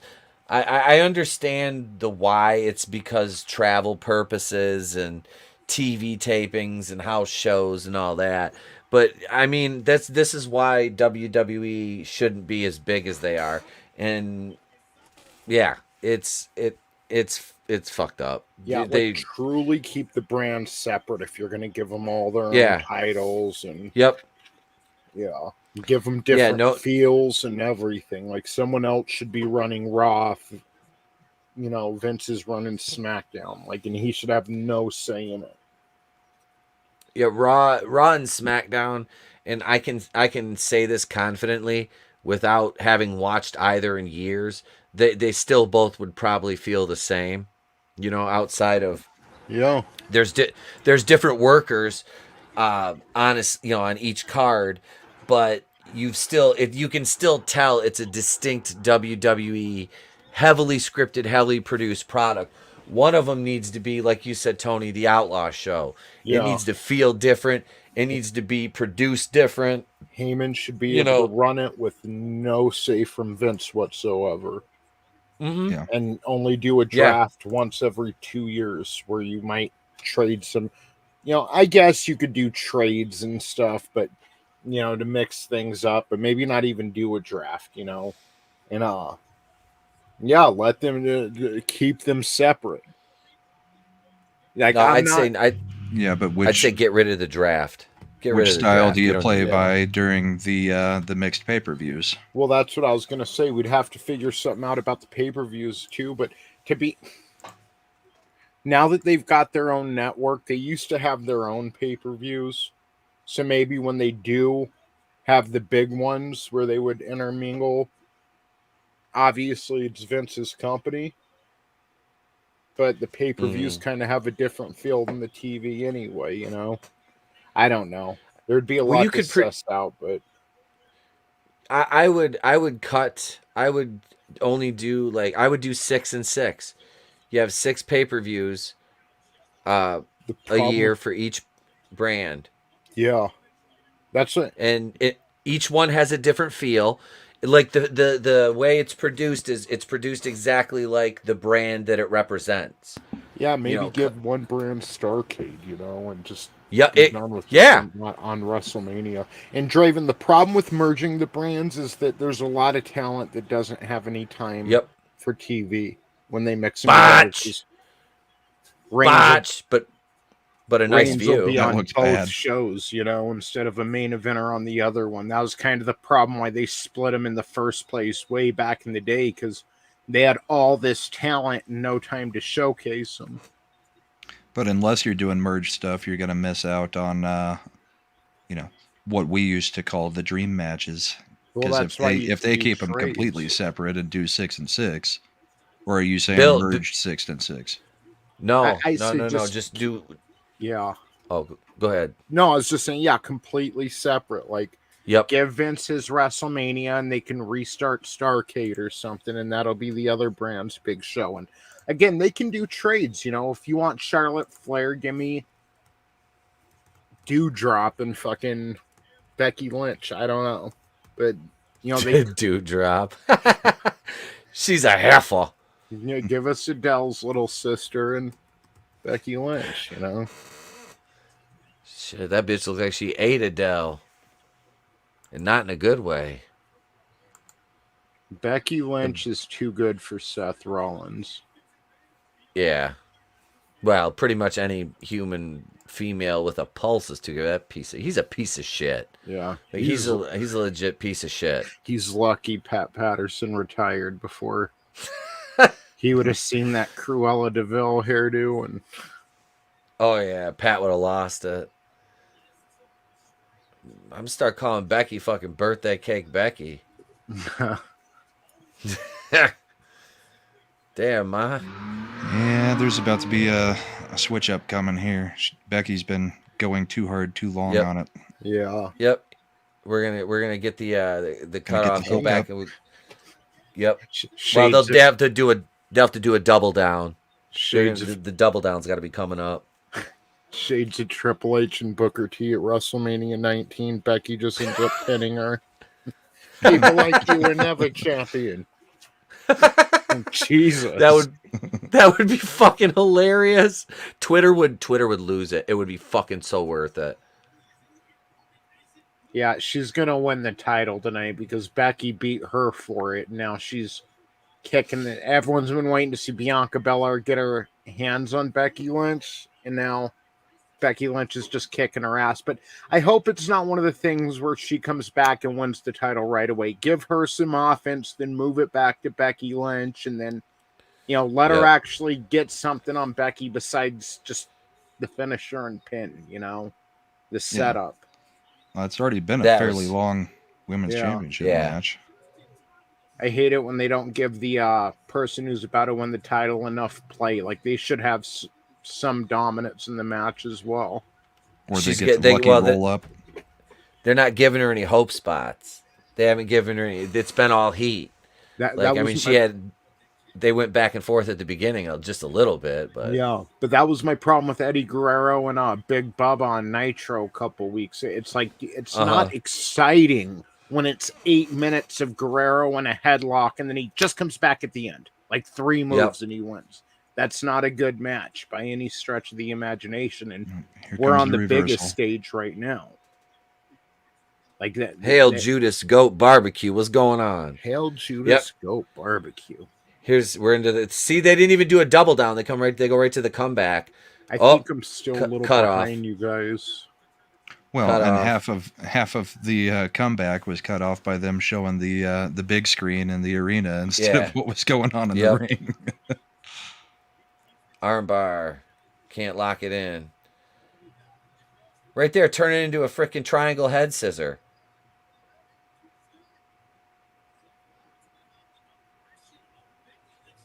That looks sloppy. That is sloppy. There you go. Triangle fucking. Nope, pull that ankle down. She's got to grab her fucking ankle. Stop worrying about her hair. Jesus, did she just hand smother? I'm actually getting turned on. You sure are pretty, Becky Lynch. Did she just do a hand smother? That was hot. Becky Lynch looks like an autistic paramour. Every bit of that just looked awkward. That was so fucking bad. Like, they shouldn't have even done that spot. Like, what spot? The power bomb over the rope? Oh yeah, over the top rope. Yeah, that whole power bomb. She's lifting her up for the power bomb now. So now we're in the double down right here. They're gonna do the double down outside the ring off that sloppy shit. And Bianca's gonna whip her with her. Nope, I thought she was gonna whip her with her. Yeah, does she ever just walk up behind him and use her rope as like a, to choke him? This is what I hated about the movie The Patriot. Like, the guy was torturing Mel Gibson for 3 fucking hours, killing all of his kids and everything. Then they finally face off, and it's just slow motion of Mel Gibson getting his ass kicked again for another 5 fucking minutes before he basically gets a lucky strike on the guy and fucking Like, okay, we're ready to see some dominance now. We've seen the heel get over enough.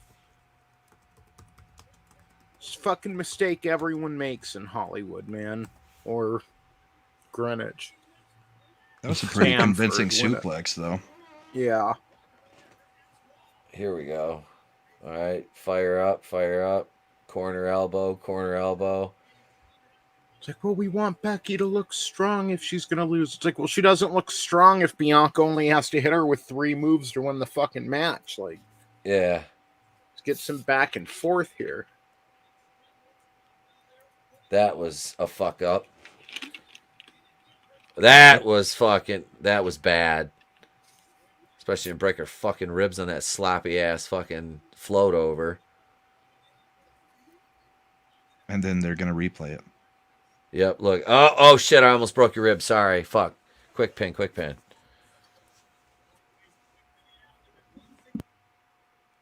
Yeah, she did not secure her on the way down. That was sloppy fucking Irish whip. This spot had to wait for her too long. See right here, it should have just been a fucking power bomb. That looked like his hand came down for the third. Uh-huh. Glam slam. That looked awkward as well. Yeah, that was gassed. bad. Both of them look gassed.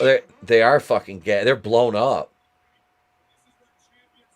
Nice back handspring, though.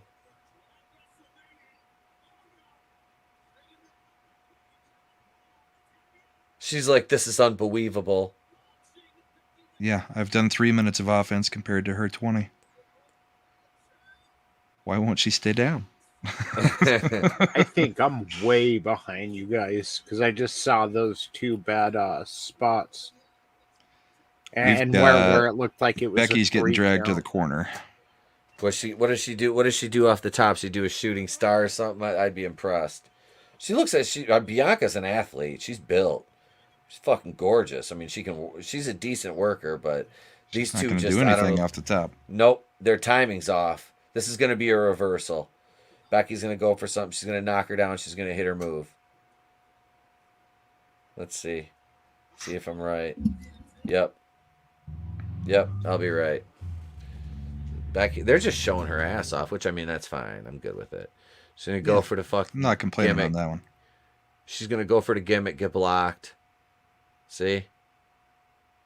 Oh, this is going to be nasty. This looks bad already. Oh, don't fucking do it. Oh, Jesus. Fuck. Wow. Okay, she's good. Did you see her? Ref asked if she was all right. She said, I'm good. I'm good. Yep. They made it way too obvious. Oh, yeah. That was telegraphed. Kayfabe, yeah, we fucked her to death, buried her, dug her up, and fucking fucked her to death again, and then buried her. And let's end it. That's it. Nope. Holy shit.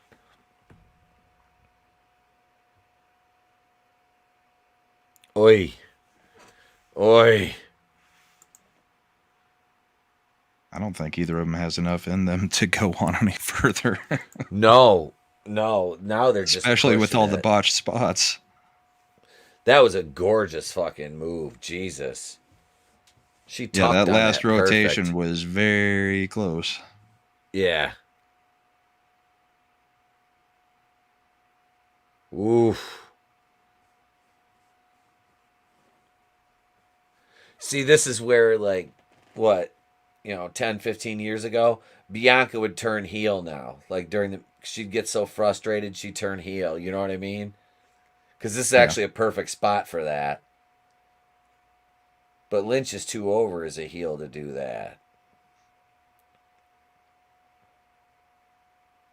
That was pretty weak. That was sitting there firing up for that.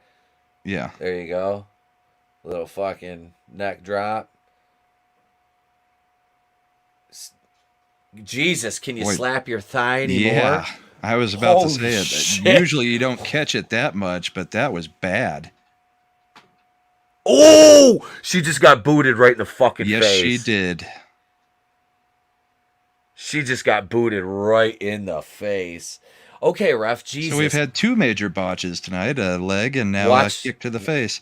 Watch the heel. Connects full on with her nose. Oh.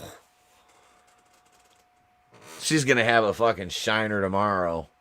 Yep, she's asking her. You're fucking sitting there calling spots. Holy shit. That's what she just did. She just called a... Let's end it. So, Jesus, just take it home. The ref, I think he just told him to take it home. If he didn't, he fucking should have. And here's where you get the situation where somebody's concussed trying to get through the rest of the match. Jesus Christ, like, I don't know. They're talking again. The ref just fucking told her where to go.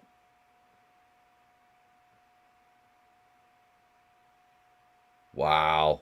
It's got shades of that Goldberg-Undertaker match where Goldberg got concussed and Undertaker had to just kind of, okay, now we're going to walk this way. She's going to roll her not up. near as ugly, but I can't believe they're still going on with this. Another glam slam. And another reversal. Victory roll. Reversal. And nothing. Jesus. Glinzer says bitches and botches go together like peanut butter and jelly. Yeah, this shit's gone on like, oh my God. Every high spot they've done has been ugly. What the This does not look like it's going to end well. Okay, all right, she's good there. Nice landing. That was a nice landing. Oh, got to get her back in the ring to win the title there. Bianca. Jeez. I don't know. I can't believe it's they've been gone from being going entertaining to just being like, please end it. This is, I mean, honestly, this is good heel work by Becky because she can't lose the title on a count out. So yeah, she's gonna eat the stairs. Oh, she fucking tie her hair to the fucking ring. That'd be. I thought she was gonna eat the stairs. One of them. Oh Jesus, baby girl, don't cut your fucking face on that. Sheet metal ain't dull. There ain't no give there. Oh, here we go. Stair spot reversal. Nope. Oh, that ain't easy to take. No, I imagine not. There ain't no easy way to take that one. There. No. Hail Tommy and the Guinea Pig Collective. Tommy, sir, if you would like a link, I'm gonna send you one on Twitter. Meow.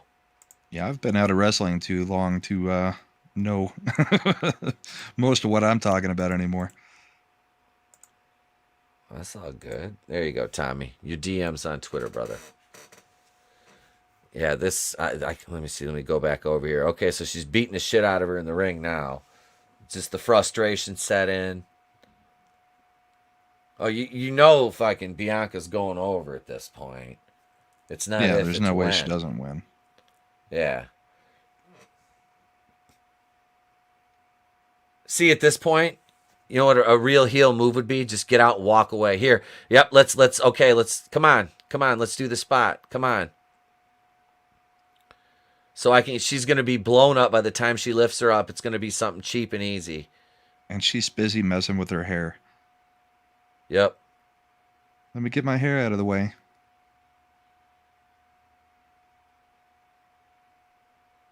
This has got to be it. Yep. Torture rack. Into a slam.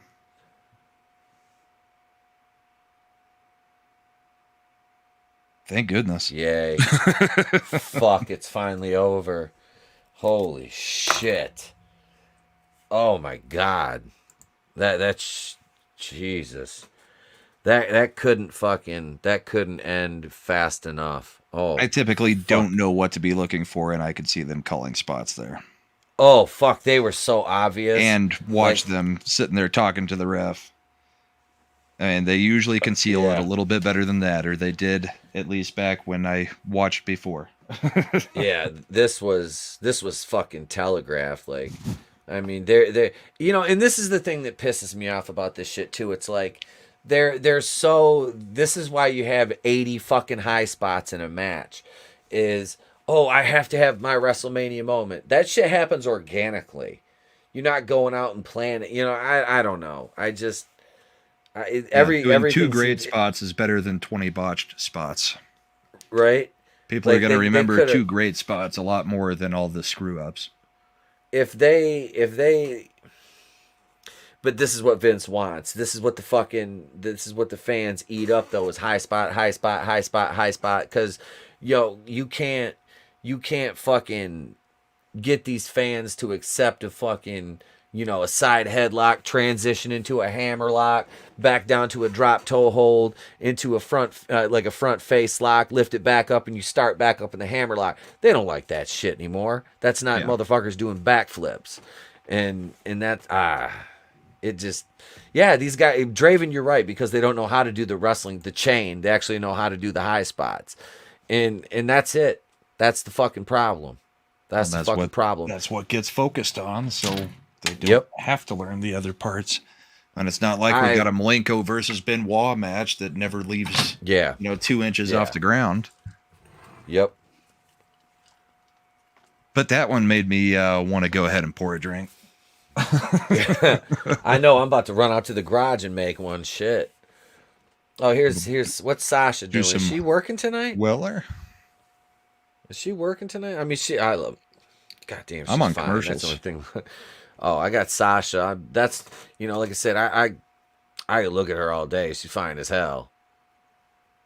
Yeah, the whole thing with her and Snoop was just ridiculous. I mean, she's like his cousin, so whatever, put it over, because that's what he did. He put her over, Yeah, I do like the women's division in AEW a little bit. They've got done a some pretty workers. good job there. I looked good. Over their roster. I like her. Yeah, she can work. She can work. Well, she's carrying that division, and from what I've seen. Yeah. But it's a good-looking woman too. Oh, Britt Baker? Fuck yeah. Yeah. Oh, I like that. What's this? I follow her on Instagram. That she's on NXT. Her name's Tiffany. Oh my god. Yeah, she's yeah. I like her. Yeah. Yeah, she's on NXT right now. Yeah, all the times they put her over for Sasha over for the title. Like I said, man, she's just meh as a worker. Yeah, Thunder Rosa went over on Britt, last week, Draven? Week, I think, yeah. A couple weeks ago. Was it 2? It was on St. Patrick's Day or the day before. Oh, that's I watched some of that cage match on YouTube. I think they uploaded it to their channel. Bailey's face looks like Brie Larson's feet. Yeah, Bailey's got a mug on her. Like, she has a mug. This match was shit. Like, I watched that last year. I'm still on commercials. That was not a good fucking match. Like, I don't know. Like I said, these just they're never mind. The only thing I don't really like about Britt is I hate the mandible claw as a finisher. It worked for Mankind, and that's about it. I don't like the mandible claw. Yep. Like, Randy Orton. What? Your hand tastes so bad that they're giving up? Because what have you been doing with that? Yeah. There's your man, Titus Paulie. Paulie dangerously. What do we got? Just went off. Oh, Seth versus Mystery. Oh, here we go. Here's the big moment. I better eat another edible. I'm going to go on mute again for a second because you guys are a little ahead of me. Is that coming up, or is that this match? Wait. I don't know. Last month. Let's see. Little vignette on last month. Okay, so yeah, they're leading. This is the hype package leading into Rollins and his mystery opponent. I know Angelus. It just I don't like the move. Right. It's just goofy to me. I understand she's an actual dentist. It's still just a goofy move to me. It is. Like you said, it worked for Mick Foley's Mankind, especially with the sock. Yep. The sock. Because that was genuinely disgusting. But yeah. Tommy, I dropped you a link in your DMs if you want to jump on, bro. I had to dig a lot to find this old shirt. I've had this since what, 97, 98.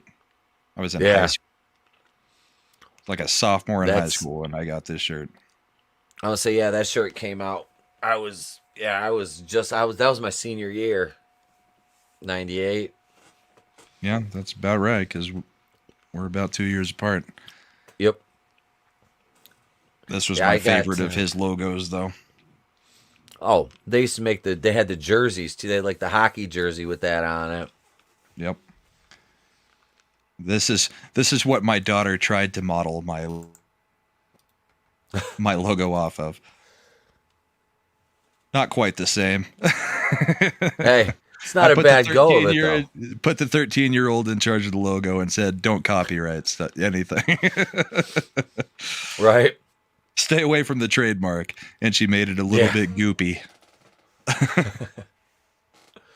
Uh-oh. We're seeing this phone. But it was a fun way to incorporate the kids into doing this stuff, so. Mm-hmm. They're going, oh, look, he's at WWE headquarters. Last Monday. And he's wearing some drapes. That is it. Yeah, that looks like Grandma's curtains made into a suit.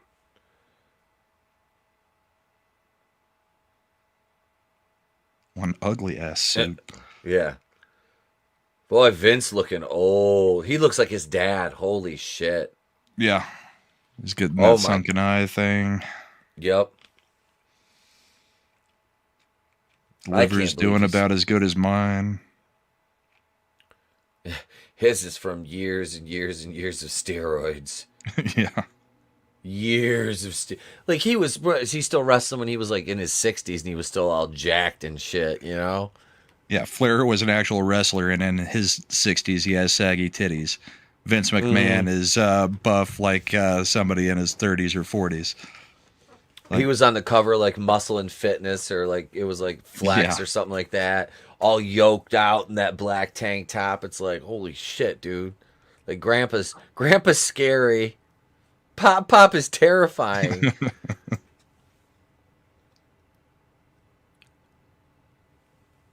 Yeah, I can't. He's looking like George Soros. Like his face is melting. I mean. So who do you think it's going to be? Do you guys think it's going to be Cody Rhodes? What other surprise can they have? I mean. Yeah, I don't know. Because what's you got the point Austin, of doing a mystery unless it's somebody coming in from off roster? That's it, man. That's the way they used to do shit like this. It was like a huge pay-per-view debut. They just didn't bring them out on, like, you know, I don't know. Well, like Jericho. I don't know. Oh, dude, I mean, the Y2K thing or Y2J thing was months of build-up, and really, since he wasn't that big on WCW's roster, there wasn't a whole lot of talk about it until boom, it's like, oh, that's who that's going to be.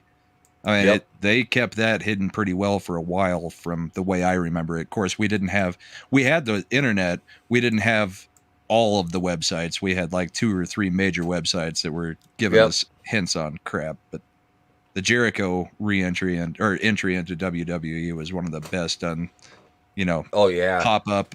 Here you go. Here's your mystery.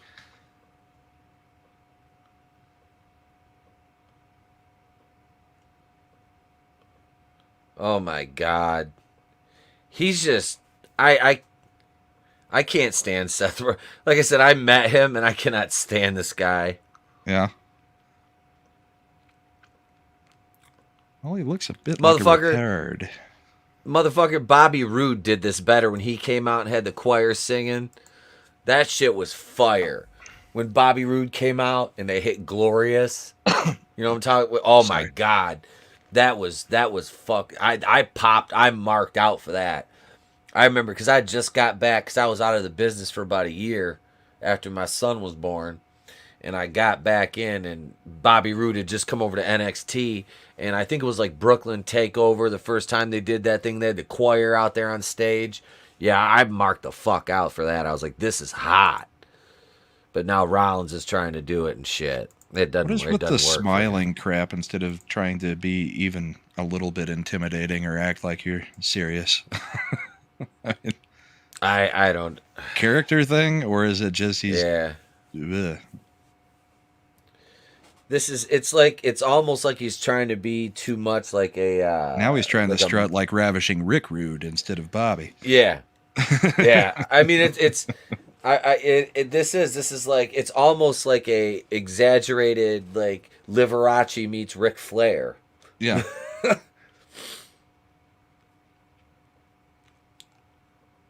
But I like I said, I don't know. I've never seen this like this new gimmick he's working. I mean, he's still Seth freaking Rollins, but I don't know. I don't know. Beta Seth. But this is yeah. I just I don't know, man. I can't. It's hard for I'm so like I said, I'm a fucking cynical ass old vet, I guess.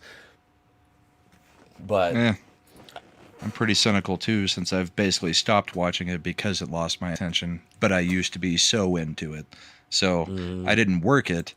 But I remember when it was outstanding and not mediocre. At its apex. Yeah. And it's always somewhat fun to watch, but it's hard to devote time to watching a mediocre product anymore. Oh, here comes it's Kamala, the Ugandan giant. But he's dead. Kamala Harris? Abdullah Kamala Harris.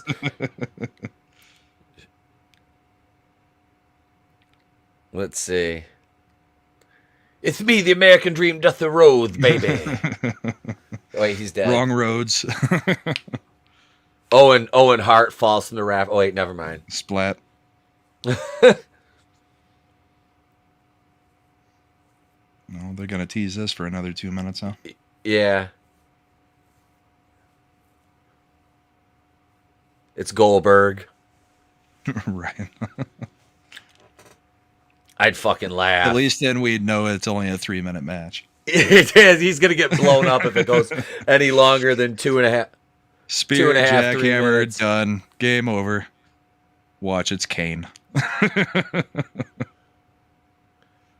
Who the fuck?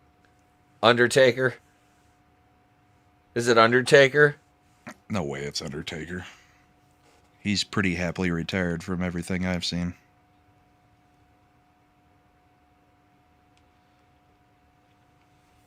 It's fucking Bray Wyatt. Or The Fiend. Could be. Watch.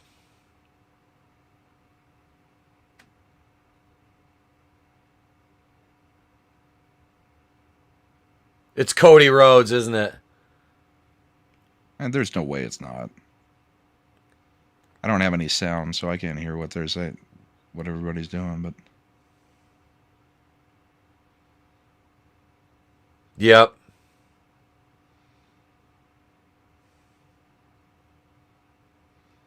Skull and American flag. Uh-huh. Yep, it's Cody Rhodes. So they're going to fucking bury him, you think? If they made that women's match go on for 25 minutes, I'm betting this one will go on for at least 15 with a lot of offense and then maybe a reversal at the end for the win. Yeah. Hail Tommy Gladden. What's up, brother? Welcome. Welcome, sir. We're talking we're watching WrestleMania right now. And Cody Rhodes is making his debut here at WrestleMania. Full on Eminem hair and all. Hopefully they keep his fucking wife off TV this time. How did they let him keep American Nightmare? I don't know. AEW is stupid not to have said, nope, you're not working under that. Yeah, that's Just Joe says that's his AEW theme music. See, I never seen him really work. I've watched AEW for a total of less than 10 minutes. I don't have time. I watch so much old wrestling now. I don't have time. This is the first. I watched the Royal Rumble this year and was that fucking terrible. That was, yeah. Cody works pretty good.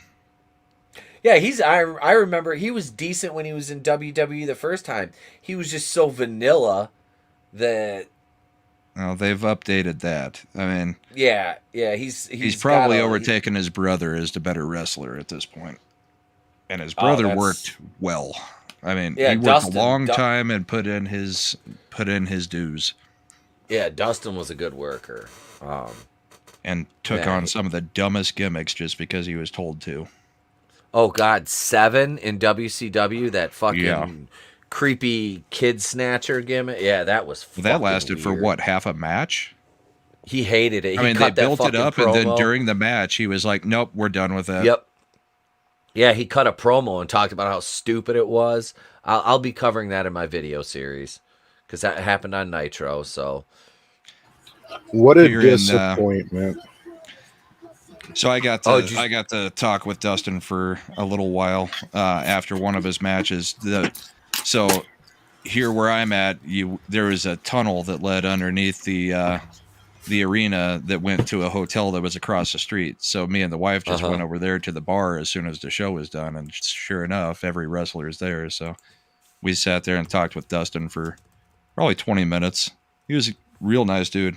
He already had so many rope bruises from that match that night. It was insane, though. And he was just black and blue. No, just getting flung into the ropes. I don't know what happened, but he was... I mean, he had just lines all the way up and down, like 6 or 7 of them bruised already just from 20 minutes before. He ran the ropes hard. That's what that's from. Yeah. Yep, he ran the ropes hard. I also got to talk with Vince and Shane that night, and they were kind of dicks, so. That's not surprising. And Ric Flair was getting pissed drunk over in the corner. That also is not a shock. After taking a handful of fucking pills, I'm sure. Probably. Oh, fucking Cody back in the WWE. Boy, did AEW drop the ball there. Tony, how did you react to seeing that?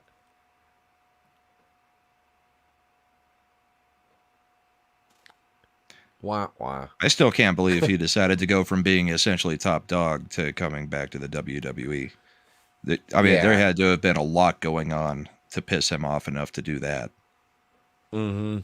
Because he wasn't top dog at AEW, but he was in top 3. I mean... Yeah, he was up there. He was up there from everything I talked about. Yeah, or everything I heard from everybody that like Tony and Draven watch AEW, so I hear some of it from them, and it sounded like he was always working like a top end program. So you're gonna get lost in the shuffle here eventually. I'm sorry, it'll happen. You don't stick out enough even with the neck tattoo to not just be another blonde guy on the roster here. Mm-hmm. What's up, Vinny? What up, guys? Hey, Vinny, what's going on, brother? Hey, Vinny.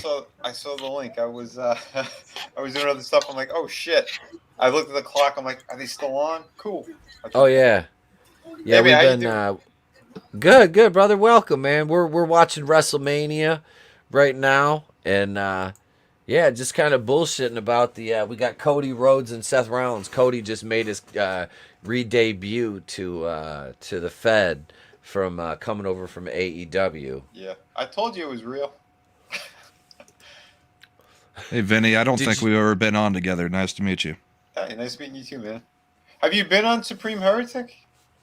I was gonna say. Yeah, I'm on Supreme Heretic every week, but I don't think I've been on with you yet, have I? Yeah, we've been on a couple times. I've missed like the last month. I've had a lot of shit I was doing and working on. So I've only been on like a month, but the birthday stream we might have been on.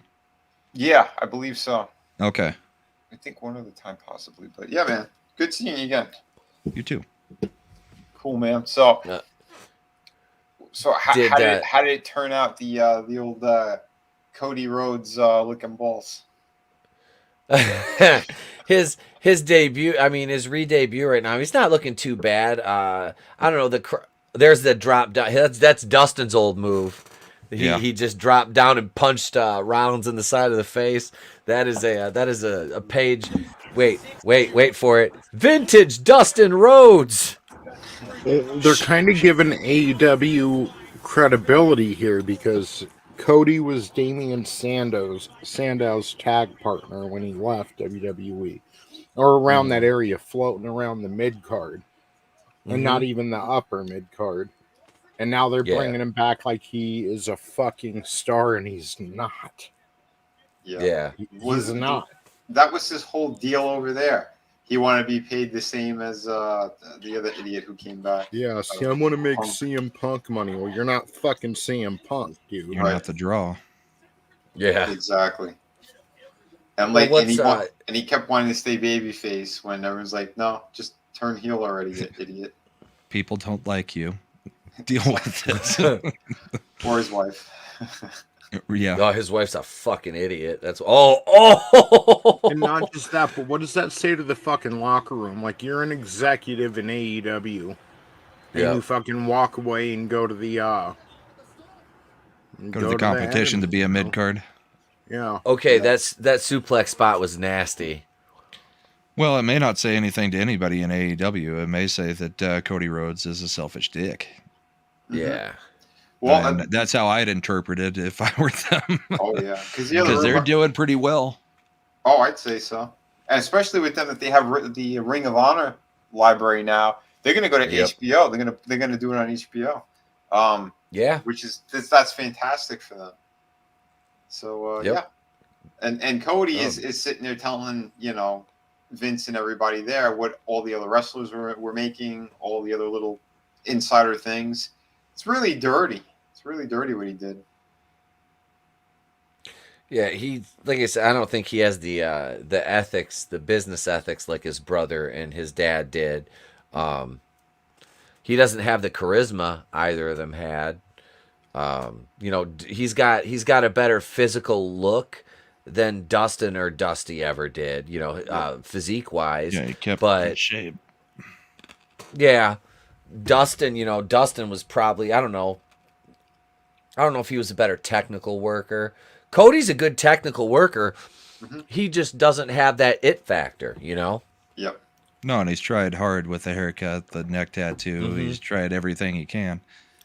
What it seems to me is he wanted to be in AEW what Jeff Jarrett was to the early days of TNA, where it was just like, nope, I'm the champion for like 6 straight years. Deal with it. Exactly.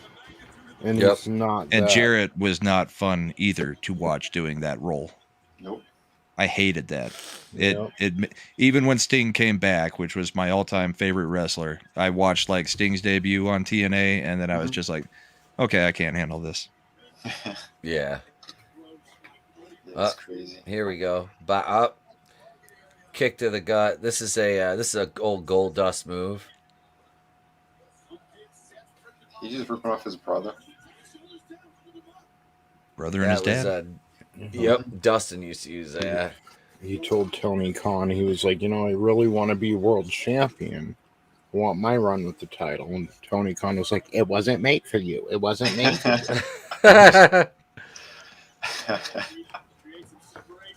I think it made him upset that Jericho was by far the bigger draw going in there, and Jericho's, just one of the older guys.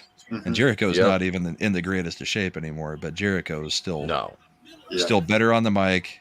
Mm-hmm. He's funnier. Yep. He's got the crowd behind him, especially with that Fozzy theme song that they're doing over there. Mm-hmm. That theme song. Does he still use Judas? Yeah. Is it Judas? Last I watched, that's a great song. I was listening to that in the truck with the wife today and the kid on the way home. when they refused to play it, like there was some reason, like I can't remember what stables they wouldn't let them play Judas, so the freaking crowd sang it. Yeah. Like that was amazing. Like was the like crowd 5 or 6 months ago, something like that. Yeah. Yeah, they sang it word for word. I was like, I watched that on YouTube. I was like, oh shit, that's hot. Yeah, that's being over. Oh yeah. Yep. But it's a good song too, though. It is. It's yeah. I saw Fozzy in concert. I know. I saw them in concert. They weren't bad. Yeah, this is the first time, maybe ever, that I've ever been rooting for Seth Rollins. Right? Like, it's weird. It's like I just, like you said, Tony, I'd just rather see a double count out here. Yeah. It's like Draven said, he didn't like the fans booing him, but it's like they were booing you because you were a wet blanket on Malachi Black. Like, okay, we should trade victory. No. You should do the fucking job and make your new star look strong, executive. Yep. Right. Yep. You're trying to be, just like Brahma said, like Jeff Jarrett or Triple H, where, okay, well, I've got to get a win over them. Fuck you, dude. You're not as big of a star as you think you are. Mm-hmm. Yeah, slap nuts. Yeah. I love Jarrett when WCW, when he did the whole slap nuts gimmick. I pop for that every time. I just never took him seriously as a wrestler, though. Yep. Just me. He was a product of his fucking dad running a fucking company. I mean, yeah. Let's be honest. Good old nepotism. Yep. Jerry Jarrett. Mm-hmm. How was the Hall of Fame Scott Steiner stuff? I didn't get to see it. All I saw was Charmel. Taker at the end, though. I got to see the end of Taker's speech. I'm going to go back and watch it all, but he had like some mannequins set up behind him with all of his different hats through the years and trench coats. And at the end, he turned around and he put on the trench coat and put on the hat and was just standing there looking Takerish, and the fans were cheering. And nice. They had been chanting one more match, through his whole speech. He's just standing there looking like Undertaker, and he just says, "Never say never." Wow, hell yeah. What, are you looking to die in the ring? Yeah. You see how welted up Cody already looks? Yep. Oh, yeah. Well, like I said here in the chat. Our second David Flair reference of the night. Yes. Yep. At least David had a hot manager. Yeah. Miss Hancock. Yep. And Daphne. I'm sorry, Daphne was sexy. Stacy Keibler had the best legs in the business. Oh my god, yes. Those things were like 5.5 feet tall or long, whatever you want to call it. What happened to her? Well, she went out with George Clooney for like 6 years and then disappeared. Yep. Probably living off of money from that. Wow. I'm sorry, but that neck tattoo looks stupid too. Yeah, it's not the best look for him. Yeah, especially if you ever change gimmicks in any way, since that is his gimmick. Yeah. Tattoo of? It's like the his logo. skull with the wings with the American flag for the American Nightmare thing. Yeah, he's retarded. Yeah. Because Because doth the roads with the American dream, daddy. It doesn't make him look hard. It just makes neck tattoos gay now. Yeah. Yep. Uh-oh. Oh, Jesus. Goodbye to your career, Cody. He gave him a buckle bomb against the frickin' the security wall. That looked like he was trying to get him over it, and it did not make it over. But well, what Tony said, that's when you needed that old Falcon clip. Is that a line? Yeah, He's not wrong. Oh. Yeah, that looked like the back of his head went right on the top of the... Yeah.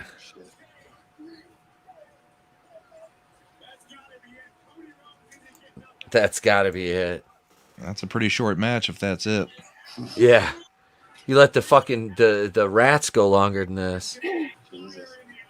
Mr. Seth Rollins. He's out. Big time Bex. Why is he wearing see-through lace? Rollins. I see that. It's No, I mean it's there's sections where there's no color. Yeah. It's just pure Yeah. transparent see-through. Because he's gay. Oh, okay. That's almost like Brutus the Barber Beefcake used to have on the side of his. Yeah. I know. Yeah. Oh God. As much as I don't like Rollins, he's so much more of a star than Cody. Yeah. That's because of his wife. Yeah. Pretty much. You know, the Let's man. be honest. Yeah. Oh, he's going for the curb stomp. Here we go. Curb stomp time. Of course it's not. Roll up. Gap, it's been mostly Rollins for the past 5-6 minutes. Cody had a good 2 or 3 minutes at the beginning. Now it's back and forth. Was it just was this like a complete surprise that he came out to fight him, or was it? It was supposed to be, but everyone knew. Gotcha. Was that his finisher he just tried? Was that looked like Reno's roll the dice, if anybody remembers Reno from the Natural Born Thrillers. Big Vito's brother, his kayfabe brother. I vaguely remember Reno. That was, he used to use that move. It was called roll the dice. It's lame. Oh, I don't think it's a finisher. Yeah, I didn't know if that was Cody's finisher or not. The way he sold the fucking 2, it looked like he was kind of like, he kicked out of my finisher. Oh, here we go. Does he do a moonsaw? Does Cody moonsaw? Because this is probably going to get reversed. Dude, Cody should call his finisher the list splitter. It's the one thing he got from his father. Yeah. Hey, Dad, do I get the charisma? No, son, you don't. Do I get any of the skills? Just a smidge. What do I get? You get my sweet lips, son. My sweet lips. Look, I didn't know lisps were hereditary. Like, oh, it is. When you beat your children. And like that's beat him into a lisp. Like, Dusty embraced the lisp. He sounded good with it, as good as you're gonna sound with a lisp. Cody's shut the fuck up! Look, serious. Look. Oh, and the roll up afterwards. That's a lot of bending. Yeah, that was fucking nasty. That was a nasty spot.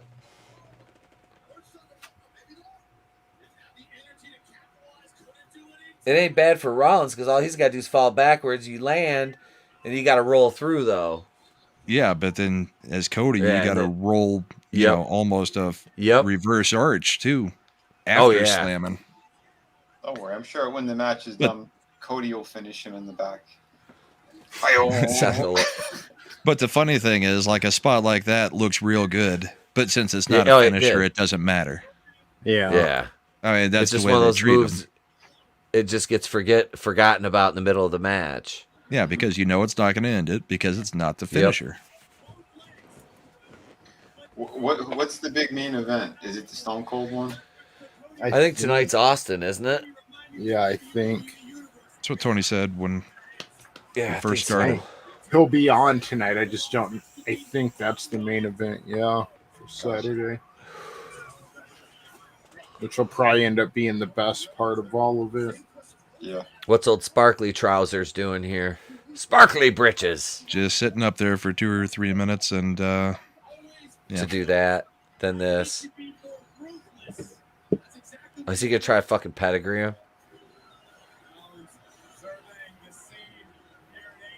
Do they have any bad blood, these two, or no? I don't know. They couldn't bridge out of it.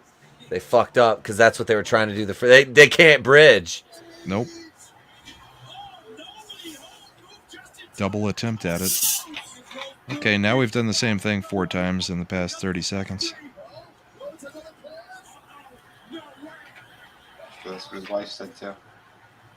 Is Cody gonna try to curb stomp him?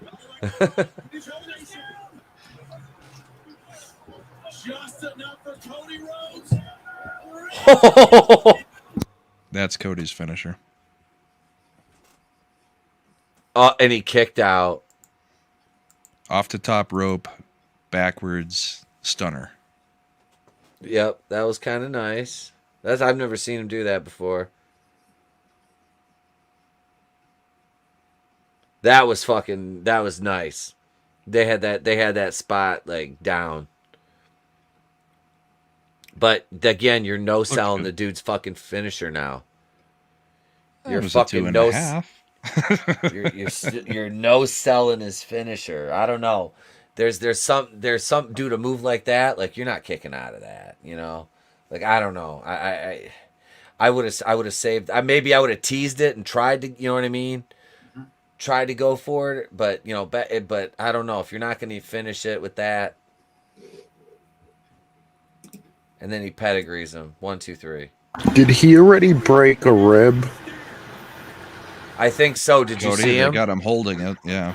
He can barely breathe. Which one? Cody. Yeah, he's. Let me see if I can get my login. He was holding his side earlier quite a bit. Yeah.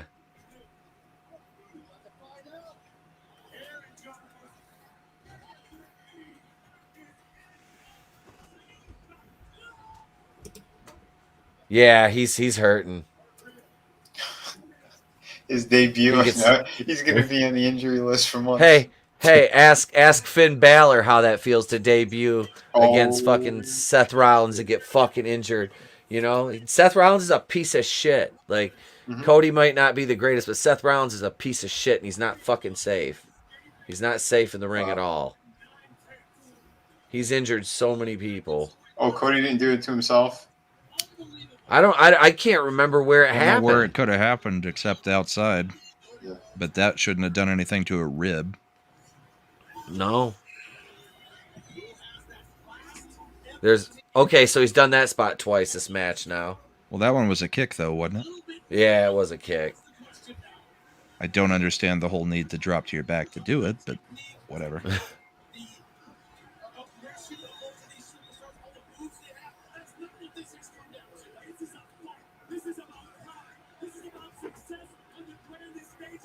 Ooh, the spinning punch. Into the swinging neck breaker that he just decides not to do, and then punch him again. you could have hit him with a rude awakening right there. And he goes through the full move of a spinning neck breaker, and then just, never mind. Eats it again.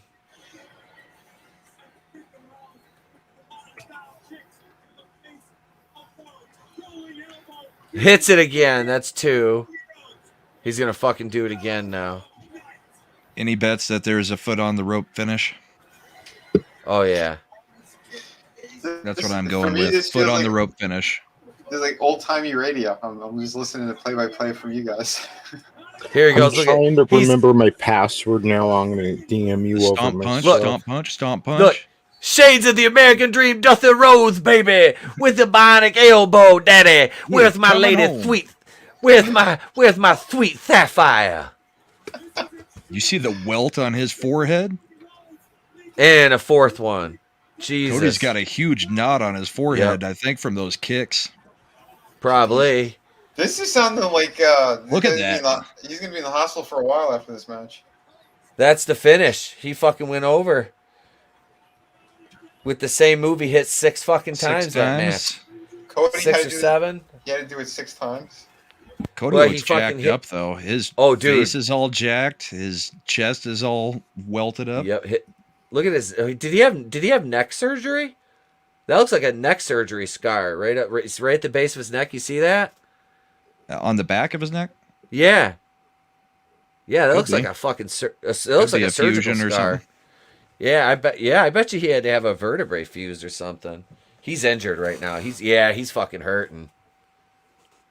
Yeah, watch, he'll be out for 6 months now. I'm gonna have to go back honestly and rewatch this match because I want to know. I want to see where the injury happened and exactly, if we can. I mean, I'm sure they'll say something about it on Raw tomorrow, but we have a show tomorrow, so I won't be watching it. I'm pretty sure his face got jacked up when Rollins was doing the like 6 kicks in a row. It didn't look like he was stopping him short very much. No, he gave him the Elaine Bennis. Those were the little kicks. Today's Saturday, right? Yes, sir. Okay. Yep. I got confused for a second. Yeah, Gap Stargate. Rollins just lost. I don't know what Cody. Like I said, I know it is the roll the dice move, which was Reno's finisher. He hit it like 6 times during the match, and he hit it 3 times. They went bop bop bop bop bop. Did a little something else, and then Did a little he came dusty back shuffle. yeah, he did the dusty shuffle, baby. You know, and it came into the bionic elbow, daddy. And then he hit it one more time, baby. And he's outside partying. Cause he's just a common man, working hard with his hands. American dream. That was more entertaining than that match from what I heard. Next I'm coming for you, honky tonk man. Honky tonk man. Brutus Honky the tonk Baba man. Beefcake. And don't you think I forgot about you, Greg Valentine, daddy? You think you got hands of steel, baby? My reserve is steel and my heart is gold and pure, baby. All right, Vinny, I DM'd you my info. Yep, the Varsity Steiners. Oh, here's Dog Scotty. face Oh, wait. Gremlin.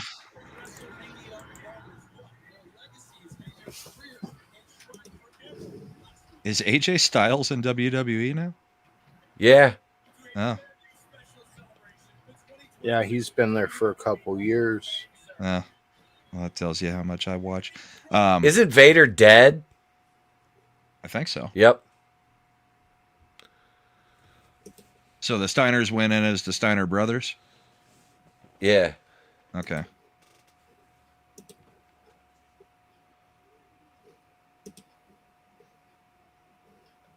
Tone, I could watch this through the computer.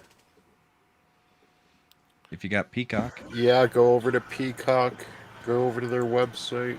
Hey, Tony, should I show the meme should I show the Charmel meme I sent you last night? Sure.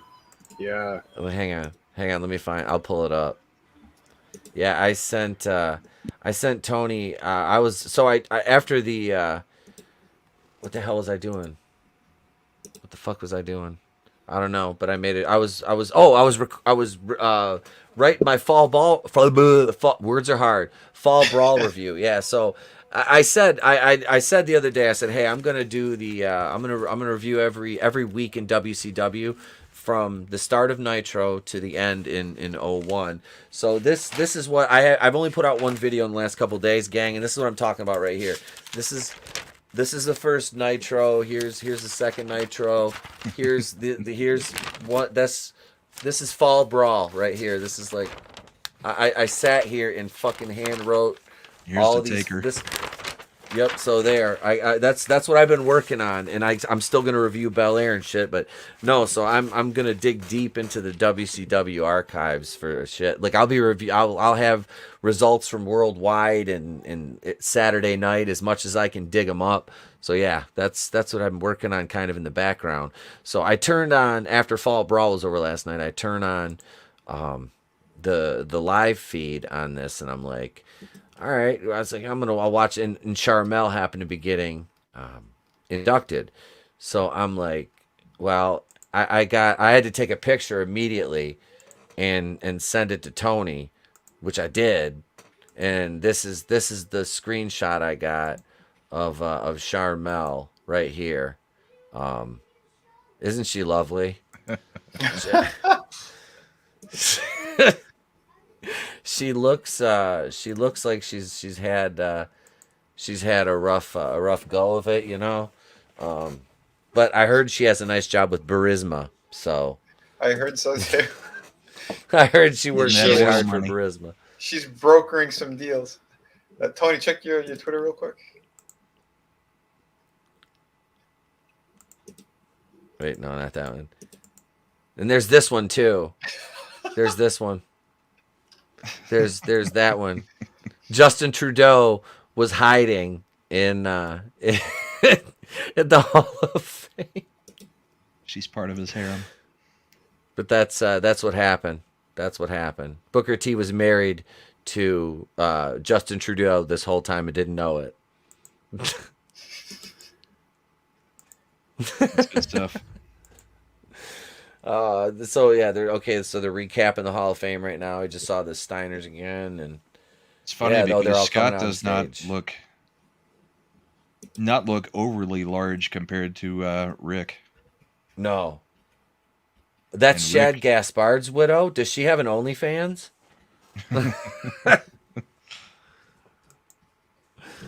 Hail Adega Outlaw. What's going on, Doc? Welcome, Adega. We're watching WrestleMania. Damn, I didn't realize we were going 2.5 hours. Shit, this is fine. This is fine. It's Saturday night. You guys are just hanging out with us here. We've had a super sticker, a couple super chats here. I'd like to say thank you for that while we're rolling right now. We had one from Chris Underwood, Darius Munchausen with a super sticker. Chris Underwood was $4.99. Darius Munchausen $1.49 super sticker. So thank you, gents, for that tonight. Welcome all my channel members, all the Kazooians. We're gonna take a brief recess here to do some. Let me switch. I have to switch brands to do this here for some reason. I don't know. Here we go. There we go. We're on the Raw brand now. We switched brands right in the middle of the show. Like we're Vince McMahon. Where the hell are those gifts? Who we got coming out? Here we go right here. We'll play this for a minute, though. Let me thank my members. And plus, Judas Goat Barbecue. I'll have the members' thank you video updated and tweaked for tomorrow night or Monday night. And there you go. There you go. Holy shit, The Undertaker looks old. He looks like he's in tremendous pain just to fucking walk 2 steps. Yeah. Yeah. Dude, please, Mark, do not ever wrestle again. Walk. As somebody who I wasn't the biggest Undertaker fan, I'm not gonna lie, I wasn't. I mean, I appreciated him for the he's a legend, but I was never a huge fan. But I don't want to see. I don't want to see this guy put himself through anymore. He's given his pound of flesh to that company 100 times over. You know what I mean? Like he's under no, at this point, if he gets back in the ring, it's because you can't ever leave the business until you're in the ground. That's when you leave the business. Oh yeah. I liked him at times and didn't like him at other times. So just like all wrestlers, I guess, for the most part. But yeah, he's talked about the issues he's got after being in the ring. I mean, there's no reason he should ever be stepping back in. There's really no reason Stone Cold should be stepping back in. But I slept wrong last night, and I've had trouble with my shoulder all day. I slept with my freaking arm hanging off the bed. You got to learn how to sleep, man. Last week it was your neck you couldn't turn. Yeah, well, it's because my kid I got a California King, and for some reason my 6-year-old takes up most of it. By the time I go to bed, it's like I'm not going to wake him up. Just go to his room. Lay there in this. I should. I'm going to get him a king size bed just so he's got one in his room. So when he goes to mine, I can go in his, and I'm not losing anything. Yeah. You know. Mm-hmm. Yeah, my neck's finally better. Now it's my freaking shoulder. I'm like, Jesus Christ, man. I was like, this is really how it ends. This is how it ends. No, it's gonna end with someone hitting a button. Right. Undertaker looks like he's got some alopecia. He does look rather Jada Pinkett Smithish, doesn't he? Uh-oh. I'm gonna get smacked. Is Kane gonna come out and smack somebody for him? No, he's busy running a city and running it well. Yep. Good for him. Because he's a fucking libertarian. Yeah. Mm-hmm. He's a mayor. Who is this? He's a good follow on Twitter. Oh, Glenn Jacobs? Yeah. Who's this cat? Pat McAfee? Who the fuck is Pat McAfee? I'm seeing some Peacock commercials, so I don't know. Oh, he's a kicker. Oh, okay. He's a kicker for the Colts. Oh, yeah. I think it's funny that we're all getting different commercials and stuff. Right? Like I've got Seamus on right now. Snickers. Oh yeah. Yeah. For about the 20th time tonight. Oh, he started training in 2017. He's gonna debut tonight or something. Look at that rickety ass fucking ring. Holy fuck. Dog, he looks like this guy I used to work with named Aaron Dasher. This at the end when I was finished up work at the last dealership I was at. This guy looks exactly like him. Holy shit, it's scary. There will never, never be another Undertaker. No. I even just seen him there at the Hall of Fame real quick. That's damn. Yeah, he don't need to work give another anymore, person though. a chance to try to be another Undertaker, though. No, they just don't do that anymore. Hail, Tina Bojan. What's up, Tina? Channel member Tina Bojan. Welcome. Hey, Tina. Welcome. So let's give you a shout out to, we got Tina, Tommy the Guinea Pig Collective. It's Courtney's Fellowship of Oddballs. Awesome one. Judas Goat Barbecue, Gap Stargate, Adega Outlaw.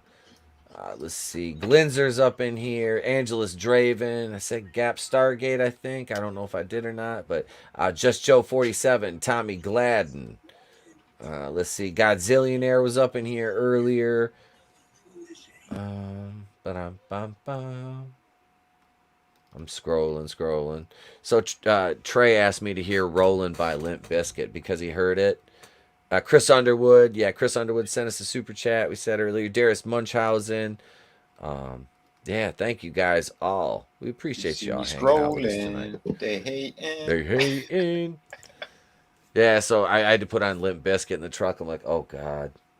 Oh shit. That's painful. But I put on the it was like the Urban Assault Vehicle version with like DMX and like Method Man and shit in it. That version's a little more acceptable. Yeah. The beat's actually a little bit better too. Yeah. Why are they showing his leg going out again? You're a good father. I try. Who the hell is this now? I have no idea. This was the beginning of the night, that tag match where the guy's knee went sideways on him. Yep, yeah, his knee buckled out. Yeah. I don't know why you replay that. Hey, because they don't have their own Sid Vicious injury to fucking fall back on. Oh, that was nasty. Oh, it's like dude. the start of the night. First off, Brantley Gilbert performed the absolute worst rendition of America the Beautiful that I've ever heard. I mean, it's worth, if you didn't see it, go back and watch the very beginning. But then they have the tag match and fucking, dude was a few inches away from becoming Psycho Sid. Like, crazy. Kevin Nash back here doing it. 78,000 people. And geez, Brantley Gilbert, I hope he never gets hired to sing the anthem or anything like that ever again. That was just awful. It sounded like shit. It sounded like shit. Doing the Star Spangled Banner at the World Series. Yeah, yeah. Hail, awesome one. Sorry, I don't. If I didn't hit your name out there, I apologize. I really do. Thank you, awesome one. Appreciate you, man. You're in there working and lurking. All right, so are we at the? Is this the main? No, what do we got here? Well, how long is this supposed to go? Is this the women's championship? Oh, I thought that was tomorrow. Yeah, I think that's it tomorrow. is broken up into 2 nights. Yeah, they're showing Rousey and Flair on the screen. Oh damn! Maybe it's tonight. My buddy sent me a graphic of all the matches earlier. Should go check that. Oh, cool. Yeah, I didn't even pull up the card or anything. I have a thing for lady. I have a thing for Lady, Ric Flair's daughter, the female version of Ric Flair. What are they going to have tomorrow night? It feels like they're having everything tonight. And I know. Yeah, I'll close it with Stone Cold then. All that's left is this in the Stone Cold segment. who is Charlotte? She's working Rousey. Then this isn't going to be a long. Well, I don't know. Well, they'll probably go like 15 to 20. I figure her. Hey, dude. Trish Stratus. The good news is we had a title change already tonight, a women's title change, so that's a better chance that Flair might defend. Oh, yeah? Who got it tonight? My mom said yeah, no. Bianca Belair, she beat Becky Lynch. 8-foot hair. There you go. Say hi. Someone's here. What's up, buddy? What's up, Trey? Hey. What's up? We got. How are we doing tonight? Vinny and Brahma are here. And we got you. Yeah, that's right. Austin 316 says Dad's gonna whoop your butt. No. Spike 220 says Lesnar and Reigns is tomorrow. Headlining. I would assume. Ah! You almost got elbowed, Holmes. Hi, Vinny. What up, Spike? Hey, man. How we doing? Good. We're telling what chapter we're on our book. Oh, we're reading Sunsworn. Yep, we're reading Sunsworn. We're on page we're on chapter, I think it's 31. We're up to about chapter 31 on that now. Yep. Hell yeah, man. Yeah. Nice. Dude, please. Did you like the cover, Trey? Yes. That was me. I did that. Well, that was good. Thanks, man. Give it a 10 out of 10. Sweet. He's ranked. Hell yeah. See, you hear that? 10 out of 10. That's what I like. Meech is 10 out of 10. Meech is fat. Meech is the big fat kitty. Trey, are you excited for Sonic? Yes. It comes out in a couple days. I know. Oh, yeah? April 8th, and we're on April 2nd. Nice. They got the other characters in there, right? Yeah. Yeah, Knuckles and Tails. Tails, yep. And Sonic. Yep, and Sonic. Because he's the main character. And Robotnik. And Robotnik is the Eggman. The fat egg. The fat egg. Say hi to Tina Bojan. Say hi in the chat. Hi, Tina Boja. And Courtney. And Courtney. And hi, Courtney. You going to bed? Well, yeah, Spike 220. I can barely wait for Sonic 2. It's going to be good. Cool. Yep. We're going to see that. Dude, it's great. The first one was fun. We're going to see it next Saturday. We'll probably stream. We'll probably do another stream next Saturday night. It's okay. For Sonic because like I said, I'm going to go see it Saturday afternoon, so probably stream for a little while, do a live stream for about an hour and a half, 2 hours, whatever. Talk about the movie. If anybody wants to jump on there, we'll do that. What? And tell them who was there when I was at Grandma's. Oh yeah, we went to the theater, and his little friend. Okay, your friend and her parents were they ended up sitting right in front of us. Oh wow! So it was just kind of funny. She's like, is Minnie Etep here? We're like, no, sorry, he's with Grandma. Mom and Dad needed a day. Mm-hmm. Here, you got it. Okay. All right. What do we got here? Oh, it's gonna be all right. Oh, there's Rhonda. Ooh, he's doing Hulkamania. Hey, vey. Those eyebrows look ridiculous. Say goodnight, buddy. Nothing about her is original. No. Hang on a second, guys. Jesus. Yeah, that's not a good look. No.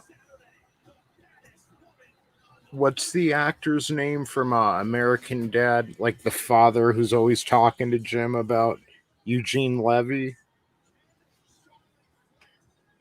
From Eugene Levy with the thick eyebrows? Yeah, she's got them eyebrows. Yeah. The caterpillar? American Pie. Yeah, they're woolly bear caterpillars. Yeah. Say goodnight, buddy. Good night, Vinny and Tony. Good night, buddy. And Brahma. Night, Trey. Night. All right. I'll take it out. All right, hand me the mic. Vinny, did you see Morbius? No, I was going to, and then I saw a couple of reviews. I'm like, oh no, I'm not going to waste my time or my money. Did you see what happens in the post-credit scene? That I saw. It made no sense. Yeah, it's no, it didn't make sense at all. Yeah, Courtney, he's in Best of Show and Schitt's Creek. Yep, Best of Show is great. That was great. Best in Show is so funny. Probably the whole movie or something. I swear to God, it was freaking great. Oh, now you want out too? Damn, Charlotte looks great tonight. Yeah. Well, I guess when you stand next to a pig. Sorry. Yeah. I'm kidding. I'd still probably do the other one too. It's about time to pass down the moniker of Dogface Gremlin.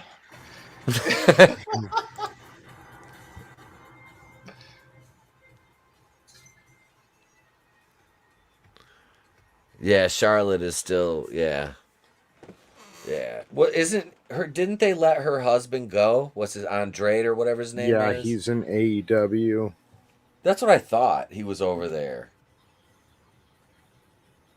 I was gonna say because he wasn't. He didn't really do much in the Fed, did he? Was he big on NXT or something? I had never heard of him till he was in AEW, and then my buddy told me that was her boyfriend or husband or whatever. Is that yeah? I wasn't even watching then. Night, Courtney. Night, Courtney. Thank you for stopping. Have a great night. Oh, Charlotte carries herself well. Like she's yeah. She floated down to the ring. I don't understand the cones on the shoulder. Yeah, the other cones are fine, but the cones on the shoulder. I agree. Is who's reffing? Is that Charles Robinson? It is. That's Little Nate. That's Charles. There. He's still reffing. That you know what? That's actually cool because he was Rick's personal ref for a while in WCW. Yeah, I remember that. So now he gets to ref Charlotte's matches. That's actually kind of cool. He looks good, dude. Last time I saw him, I'd be close to 20 years ago. Yeah, he don't look at the shape she's in. Holy shit! Look at them fucking abs, yo. Yep.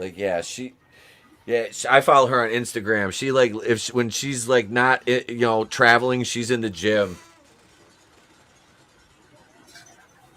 Rhonda looks like a slightly better built housewife. Yeah, I paper bag that one. I know. I have to admit it. I would too. Yeah, I don't know because on that one even. I would. I've done worse.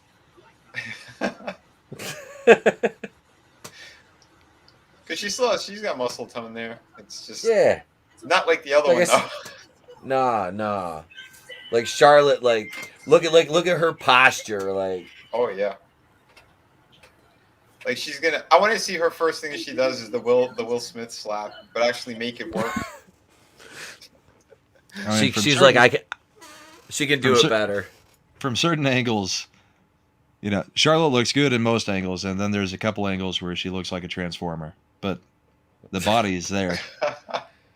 Yeah, she really worked out her back and her shoulders a lot. Oh yeah, and her jaw. That's what's giving her that look. Oh, Spike 220 says met Charlotte back in 2016. She's really a cool person. Even introduced herself using her real name since we have a mutual friend. That's cool as hell, man. Yeah, that is awesome. That's awesome. Yeah. Spike 220 is the man. He's always on my channel too. Good friend. Okay, well, welcome, Spike. Welcome, man. Glad to have you. Glad to have you over here. Night Gap Stargate.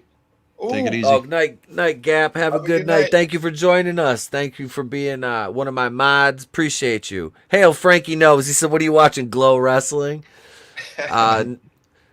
Glow was fun. The original Glow was so much fun. And I always had a thing. I had a thing for Hollywood and the chick that was like Roxy Astor, that redhead. Yeah. Hollywood was badass. She was hot. She used to wear all that black leather. Rousey's kind of got that wagon on her. She does. Yeah. She's always good. She don't. Yeah. Oh yeah. Just what she's wearing makes her look bad. It's frumpy. Well, I think they went high waisted because her gut would be hanging out. She does not look like she's in fighting shape, like MMA fighting shape in any way. No, she's going for that arm. She's going for that arm bar. Great. Yeah. You know who I like, man. I'm surprised she hasn't broke into pro wrestling. Is Misha Tate. If any of y'all know who Misha Tate is, she lost to Rousey. Her nickname is Cupcake. Yeah, Misha Cupcake Tate. She just won Celebrity Big Brother. She has really short hair, like buzz. She buzzes her head. No. She has long, like really nice brown hair. No, Misha's beautiful. She's a hell of a fighter. She's in great shape. She's got a good personality. She's one I could see. Like I would rather see her in this than Rousey. Look at that. Hey, that's pretty hot. Normally, I have to. Rousey just had a baby, so. Okay. Oh, okay. All right. Oh, normally, well, I have to pay chicks to do that kind of stuff right there. Shit, Jennifer was gonna do it for my birthday last year. I did that fucking dental procedure. Damn it! I couldn't. I was like, I can't take a head scissor with the way my mouth is. I can't. I mean, you could just do a lot of damage. Yeah. Spike says, love Misha. She lost to Ronda, but then beat Holly Holm for the belt after Holly destroyed Ronda. Yeah, that's when I really used to follow women's MMA because I dug Holly Holm just because of her story. Yeah. But yeah, Misha, I was a huge fan of like Misha, Kat Zingano. Kat Zingano was fucking gorgeous, and she could fight. Cyborg? I was like, Chris Cyborg, Justine.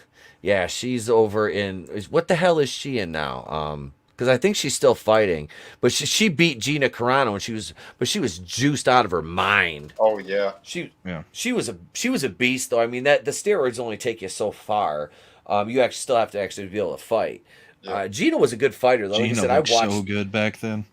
Yeah, she was amazing. Awesome. Dude, she didn't have that many fights though, right? Wasn't it like some 6 or 7, something like that? I think. Yeah, she didn't. Well, she was on American Gladiators when they rebooted that. They had either MMA fighters or like fitness or figure models on there. And what's her name? Layla Ali, Muhammad's daughter, and Hulk Hogan were hosting it. Yeah, I remember that. Yeah, because I was friends with one of the gladiators. Okay. Yeah, when I saw Gino Carano was on there, I'm like, okay, I have to watch this now. Oh my god! Yeah. I've been a fan of hers since she started fighting. Mm-hmm. Like I said, not only is she a badass, she was a badass, man. You know, she took a few L's, but she was just. It's like she's just so beautiful. I'm like, God, please don't get hit in the face. Please don't get hit in the face. Like, but then you'd see her like in the interviews and stuff like that, and she was always so, she was like really like like she had a good personality, which really came through, and it's nice to find out she's a genuine like based fucking person, you know. Absolutely. Yeah. That's always refreshing. Yeah, I always loved Gina. She was fantastic. Yeah, Haywire is a fucking underrated gem too by Steven Soderbergh. That movie was fantastic. And, Channing Tatum, fucking and that Ewan lucky McGregor. Bastard of Michael Fassbender. Oh my God! I know. I always thought I was the only one that was jealous of his death scene in the beginning. I was very jealous. Right? I ain't gonna lie. I'm like, what a way to fucking go. Mm-hmm. I could death by snoo. I'll take it. Right. Okay, Gina actually may look a little bit better with a few pounds on her. Yeah, I had everybody was like these people are, she was fat during Mandalorian. I'm like, nah, dude. I'm like, she's built. She's not like cut up. She's like power lifter. Like she's curvy. I like that though, man, because it sold her more as a fighter. You know what I mean? You got these little 100-pound girls out there throwing 260-pound guys around. It's like, I don't believe that shit. Like her tossing a dude my size, I believe it. You know, I'm 6'3", 230. And, she tossed me. I would buy that. And you'd love it if she tossed you. Absolutely. I've been, dude. Yeah, never you'd mind. buy it because she's selling. Yeah, Gina was Spike 220 says Gina was amazing. Yeah, but before MMA, she did Muay Thai fights in Thailand. One of the first foreigners to do it. Yep, she's a Did not know badass, that. man. I did not know that either. I you started watching when she hit the the mainstream over here. I didn't know about the Muay Thai stuff. Well, the funny thing about the American Gladiators thing was she didn't even want to be on the show. She actually went with one of her friends because her friend was desperately trying to get on the show. And they saw Gina and they were like, well, you're coming back, right? She was like, only if you bring my friend back. So they brought her back. And I think Gina was probably the only one of the two that got airtime. But that's how she got that gig. Mm-hmm.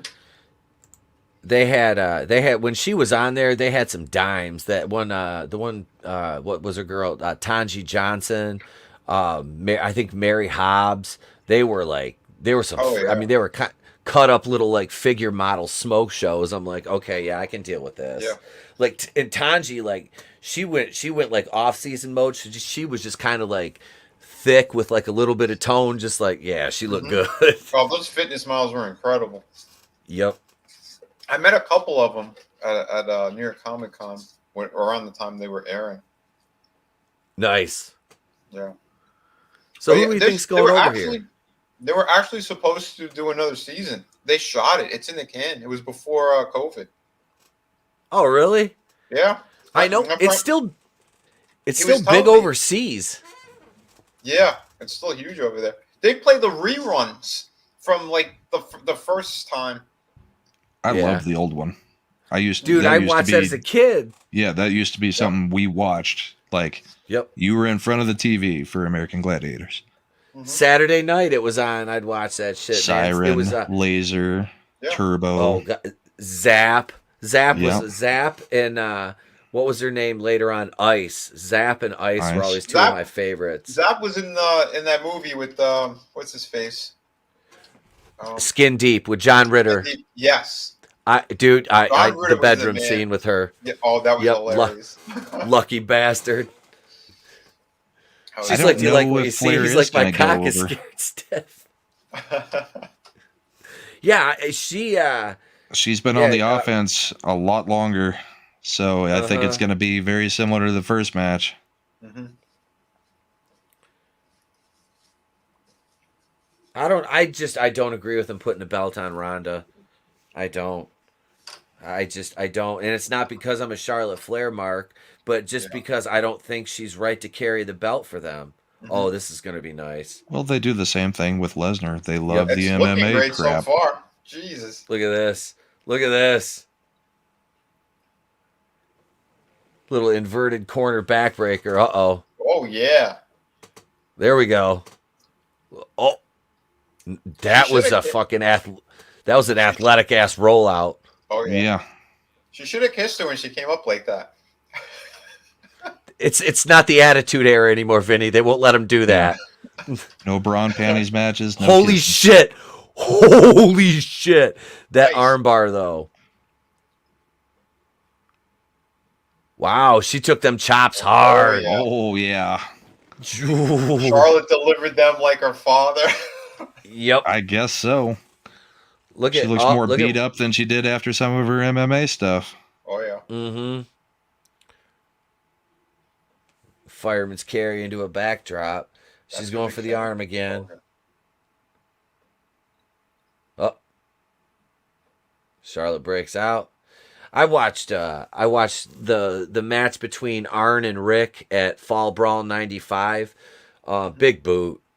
I took literally 2 pages of notes on that match for my video on it. Like literally, bro, 2 pages of handwritten notes just on that match. That's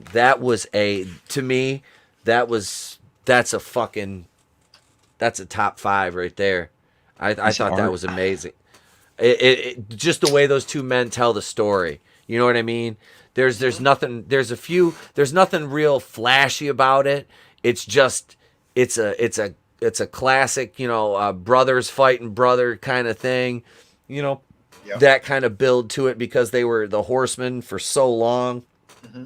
And everything, man, just that's what's missing from this today is storytelling. You know what I mean? Yep.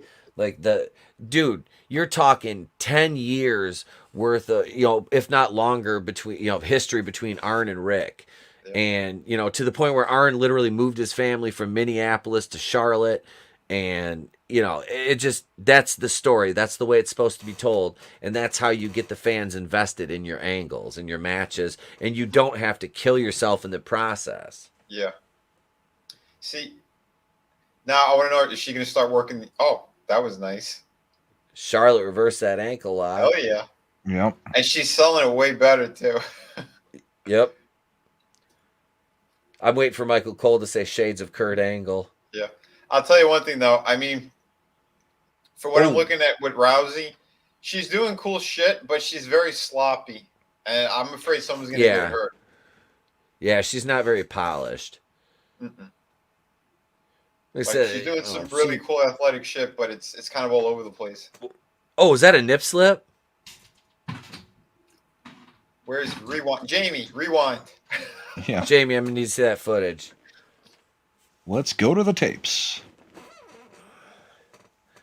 Was she talking about when she was in the corner? Yeah, I don't know if it was or not. I thought I saw something, but it might Just not hopeful. have been. Yeah, I was like, well, I've already seen them. There was pictures of her out there online before she got them. She had to get them lined up because the first implant job she had, one was off. It was like one was lower than the other. Yeah. So they had to fix that. So I'm sure they've been aesthetically improved since. Yeah, Laurel and Hardy looked a little off. Yeah. Hello, Ollie. They're doing a little grappling. Yep. Going for that ankle. The cameraman's doing a good job, though. I'm telling you. They're on the ball. They're on the ball. Hey, they did a good job replacing the ring ropes after Drew McIntyre went all Last Samurai on him with his fucking broadsword. What did Jesus. He chopped 2 of the ring ropes out with his sword after his match with Baron Corbin earlier.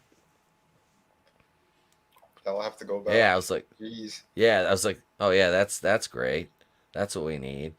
You to do. They're getting their breather in now. Yep, this is basically the double down right here. Yep.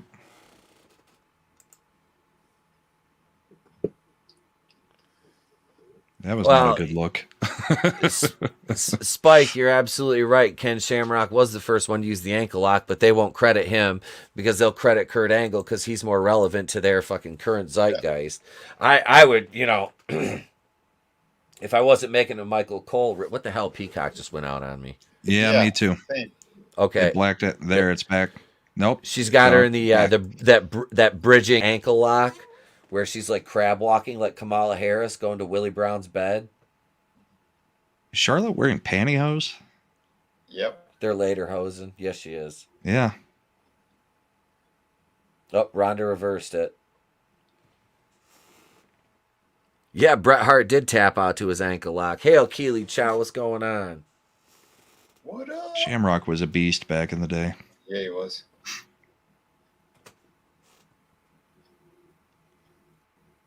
There's our first use of the rope tonight. Uh-huh. Yep.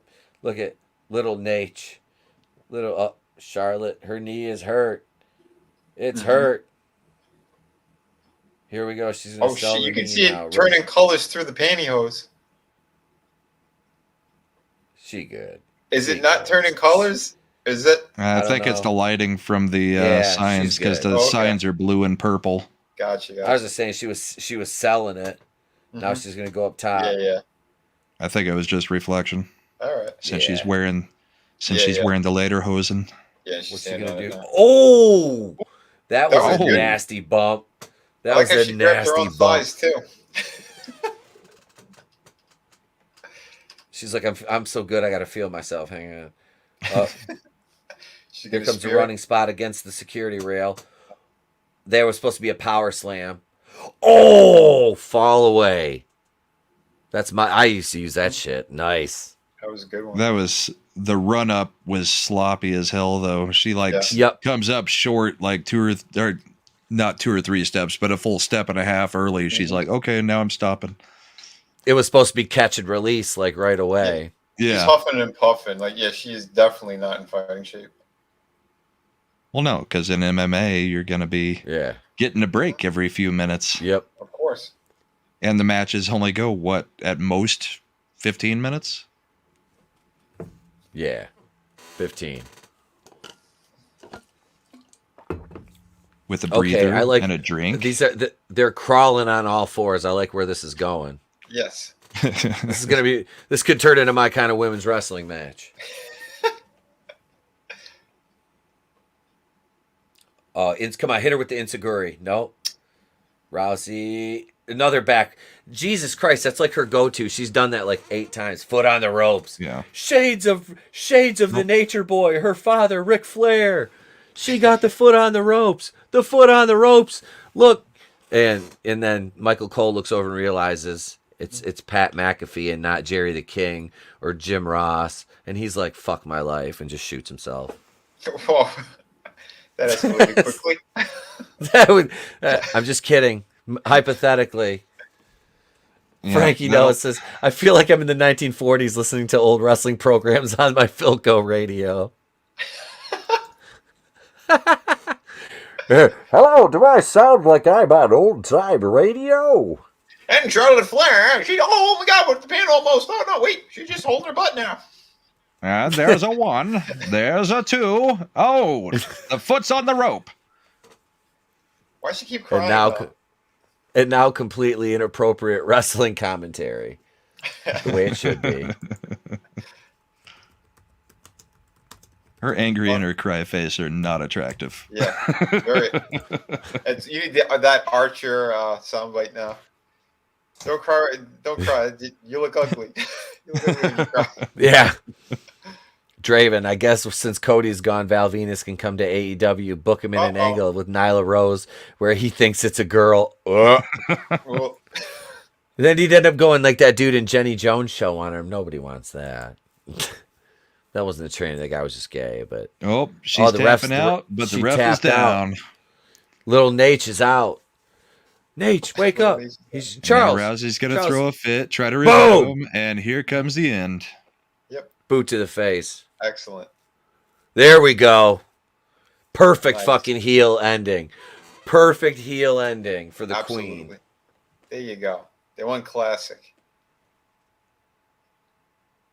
Yeah. Had some rope breaks. Had the ref out. Yeah, they went through all of them there. Everything but the count out. Yep. That was... All right, I think that was better than the one earlier. Yeah, because the other one was a botch fest that went on for 10 minutes too long. Yeah, I was to say they could have shaved 10 minutes off that match earlier. And the other female one sucked. Yeah. Yeah. Well, between Bianca and Becky, it was botchamania. I'd be surprised if Becky doesn't have a concussion. Oh God, yeah, she took one on the head. Oh yeah, and it wasn't Heel pretty. to the face from the rope. Oh, that Like, the you flip. saw it. Oof. Yeah. Yeah. Oh, They all look I better than Ronda, though. Like, Ronda looks out of her league in there. Well, Charlotte carried this fucking... I mean, she carries her. That's the thing about working with somebody that's that good, though. You know, they can... You know, Ric Flair could have had a good match with a fucking potato, and he did a lot of nights, but... You know, it just... Well, except for the one potato he took, that classic one... Oh, where he did those couple of steps forward and then went straight down. Yep. Excuse me, it's ma'am. It is ma'am. What is Bobby Lashley in his little voice doing tonight? Or who's he wrestling tomorrow? Umaga again with the Battle of the Billionaires with Donald Trump and Vince McMahon. Oh wait, no, Umaga's dead. I was gonna say he's gonna have to dig Umaga up. Shit, it's a great Muta. I'd take a great Muta at this point. Blowing some green smoke in people's faces. The mist. The mist. I don't know how many times I saw Ric Flair with half red and half green hair from Muta. From Muta. What? Who's Lashley working, Tony? I think he's just coming back from injury. He was injured at the Elimination Chamber. Oh, that's right. That hellacious shoulder injury through the glass or whatever, right? Legit Yeah. injury? I Yeah, think yeah. It was like a legit injury. Yeah. So. My silly wife thought I wasn't streaming tonight. I'm in trouble. Uh-oh.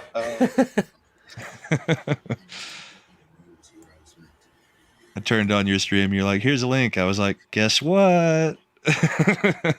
This is Brahma right now. I'm in danger. Me fail English? That's impossible. Yeah, me and the wife spent the day together. She was like, just go ahead and stream. Just go ahead and stream. She's like, You're I had fine. enough. Yep. And we did yard work this morning. She went and did her shopping stuff. I sat around and played Elden Ring. So, yeah, quality day. And I didn't stream last night, so yeah. I was what was last night? No, I fucking think what was I doing? I finished that review up and then I went to bed pretty much after that. The other night Thursday I went to bed at fucking 8:00. I was just like, I'm going to bed. I went and put UHF on and nice. laid there and watched some Weird Al. Don't you know the Dewey Decimal System? These books are a little bit late. Cuts them in half. Oh boy, Pitbull did the WrestleMania theme again this year. I'm glad I'm not listening to the audio. At least it's not Limp Bizkit. Oh God. Do you know that McFarlane was going to make toys of those ass wipes? Limp Bizkit. And I like talked them out of it. You know what? It'd be great, Vinny. Let's make some toys of a band. Limp Bizkit. Yeah, Edge and Styles would be good. I'd actually like to watch that. Austin Theory, wasn't he in he was in TNA back in the day, wasn't he, for a minute? No, I think he was in The Boys. I think he's the gay fish guy. Is he? I don't know. I have no idea. I mean, at this point, I'm fucking stoned. I don't know. Lashley versus Omis. Omis was made last Monday night. Okay. All right, so that's a last minute add up. Oh yeah, he's the big dude. Yeah, that motherfucker looks like he looks like big ass Kardashian at some point. He could be. Johnny Knoxville, really? We're going with the David Arquette line in wrestling again? I guess so. Why does the one dude from the Street Profits look like Jazz from the fucking new Bel Air show? And the other dude looks like Billy Bob off of Varsity Blues, but he's dead. Yep. Oh yeah, and then Brock Lesnar and Roman Reigns tomorrow. Yeah, they both have and belts. Yet another title unification match. Battle of the Beards. I guess that was Rousey's first clean pinfall. Really? Yeah. I'm going through Twitter right now, checking it out. Yeah, it was semi-clean. Yeah.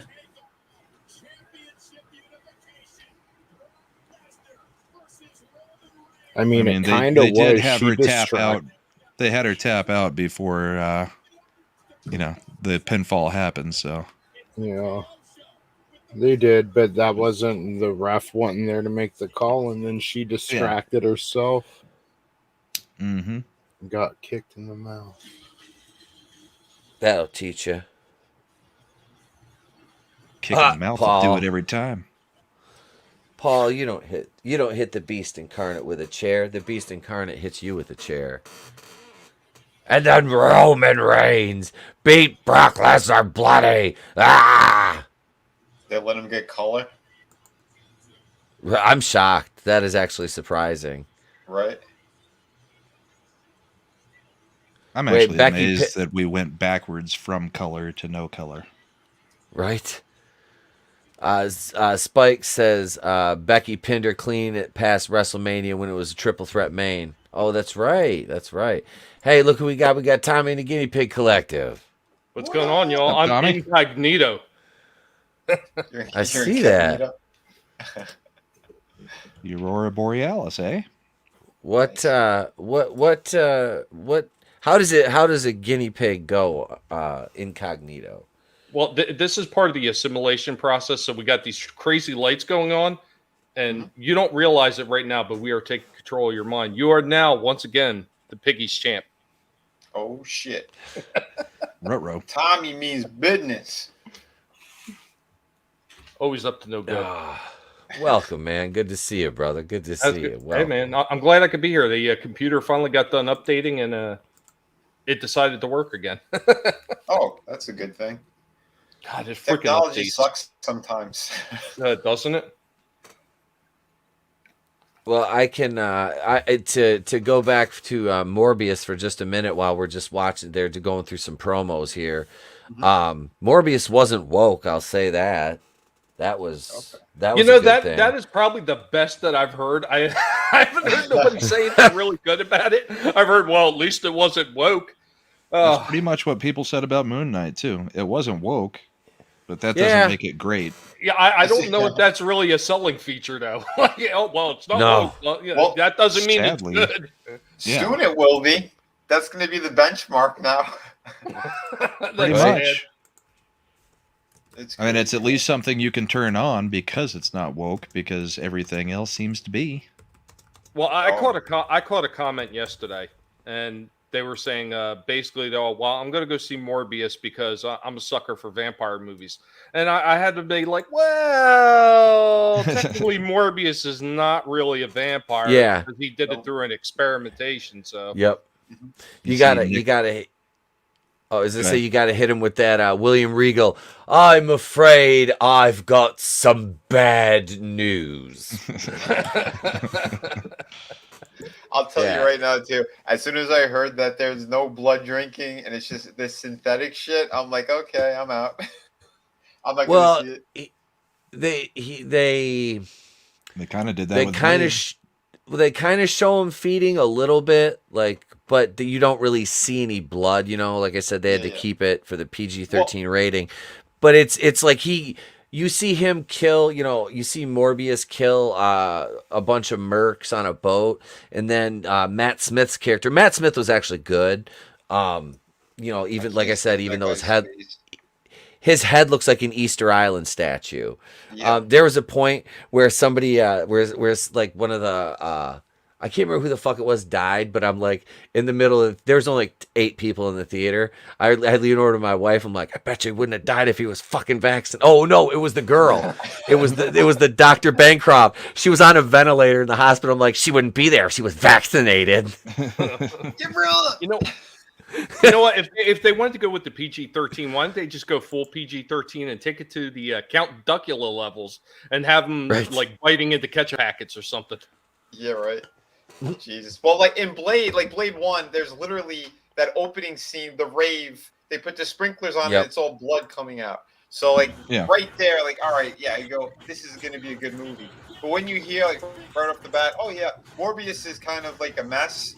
The opening is kind of, well, I guess the first half is kind of okay, and then it shits the bed like midway to the end. And his blue blood he drinks. I'm good. Yeah, that was the synthetic. That was the synthetic blood he was drinking, so he wouldn't have to feed because he fed on the boat. But yeah, that was what I had heard. I had heard that the Vulture was supposed to factor in a lot more, and like a week and a half after the first screening, or well, a week and a half before our screenings, when they had done the first screenings, they basically cut him all the way to just the credits. Oh wow. I mean, they reworked the whole thing in like a week and a half to remove him from it because they didn't want him they didn't want that character associated with it because it was not looking good.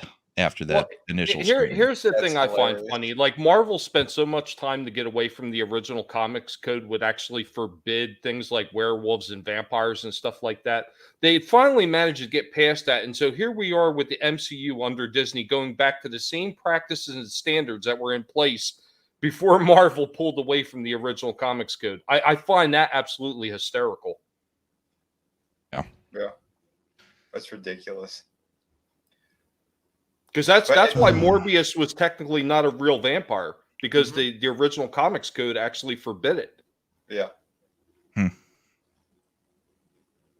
Well, now they allow anything. Except for good characters. Yeah. They just want more Transformers everywhere. Oh, yeah. It's a goddamn shame. I want real Transformers again. I know, man. You suck. You ruined it. They had a good thing going and you destroyed it. Who's getting the rights to that? I haven't heard yet. Because it's crazy that it's still like no one went, oh yeah, we're gonna buy the rights for Transformers. It's like, well, what the hell? That would, I don't know. But it needs about 10 years to reset for the movies at least. Well, yeah, there's that too.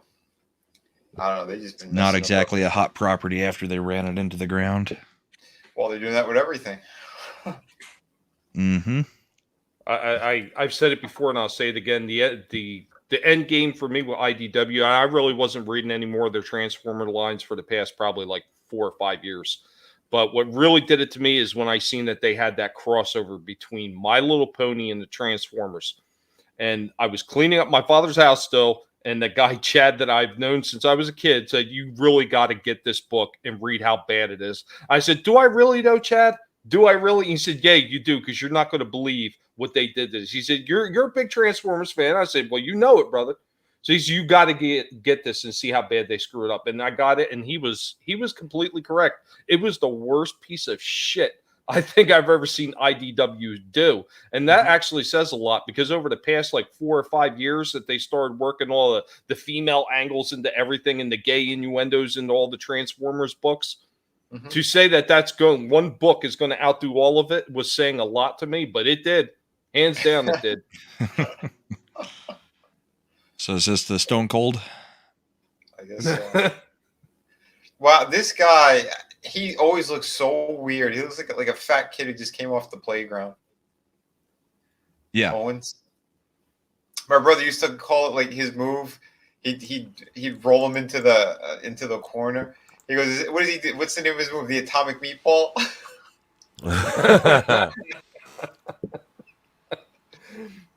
You know what, though?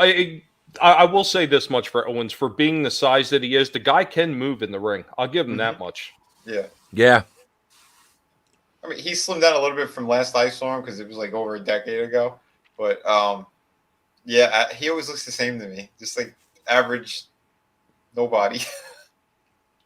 And he's always got that, I'm lost. Can somebody show me where the concession stand look is on his face?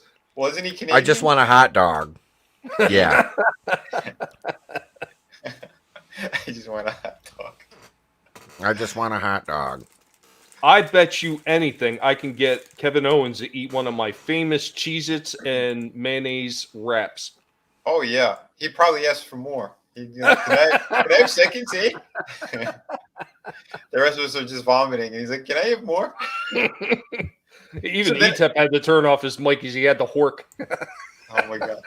Now, hold on. They're not even going to have a match. They're just going to have a sit down and talk? Mm-hmm. Oh, how gay. No, I was shoveling food in my gullet.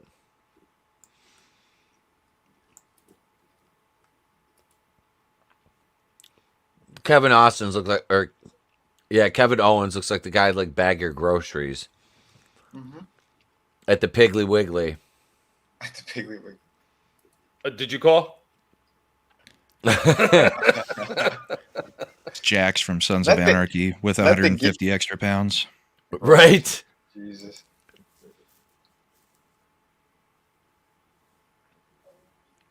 So what are they saying? There isn't a fight? It's supposed to be the Kevin Owens show. He's going to sit there and talk. And Stone Cold's going to come out, hit him with a stunner, drink some beers, and the crowd will love it. Yeah. That's the return to the ring? That's no different than a manager role.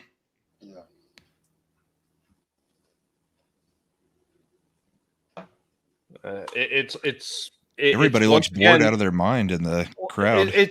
But you know what, Brahma? It's just like Hollywood. You know, bring out the member berries, get people excited for something that used to be. That's all it was. Yep. Yeah. Still would have liked better than a glorified Chris Jericho segment with worse than Chris Jericho doing it. Mm-hmm. They're like, hey, all Canadians look alike. Can we just throw another Canadian out there? Yeah, might as well have brought back the Cabana. I'm telling you, what they should have done is they should have booked the match that everybody wants. Hulk Hogan with a walker going against Scott Steiner. Scott Steiner would probably literally try to kill Hogan at this point. Oh, yeah. Good chance. He hates doesn't even him. have a 33% chance. And I've got a that gets him down to a 7% chance. You got a 50-50 chance of winning, but I'm a genetic freak, so you got a 25% at best. Your chances of winning drastically go down. You got a 33 1/3 chance of winning. I got a 66 2/3 chance of winning. You take your 33 1/3 chance minus my 25% chance, and you got an 8 1/3 chance of winning. That's pretty good math for a freak like him. Uh-huh. And on the fly. I mean, even if he had scripted that before, that's still having to get it right. Yeah. Because you look like an absolute freaking moron if you get any of those numbers wrong. It's classic. So is this the ending of the show, though? I mean, because they're killing the crowd. Yeah, there's a half hour left, and this is what you're going to go take your first night home with? Yeah. This is... I'm not listening to audio from the show. I'm just watching it, but the crowd does not look enthusiastic in any way. Did anybody find They'll Jeff? pop when the glass breaks, but that's about it.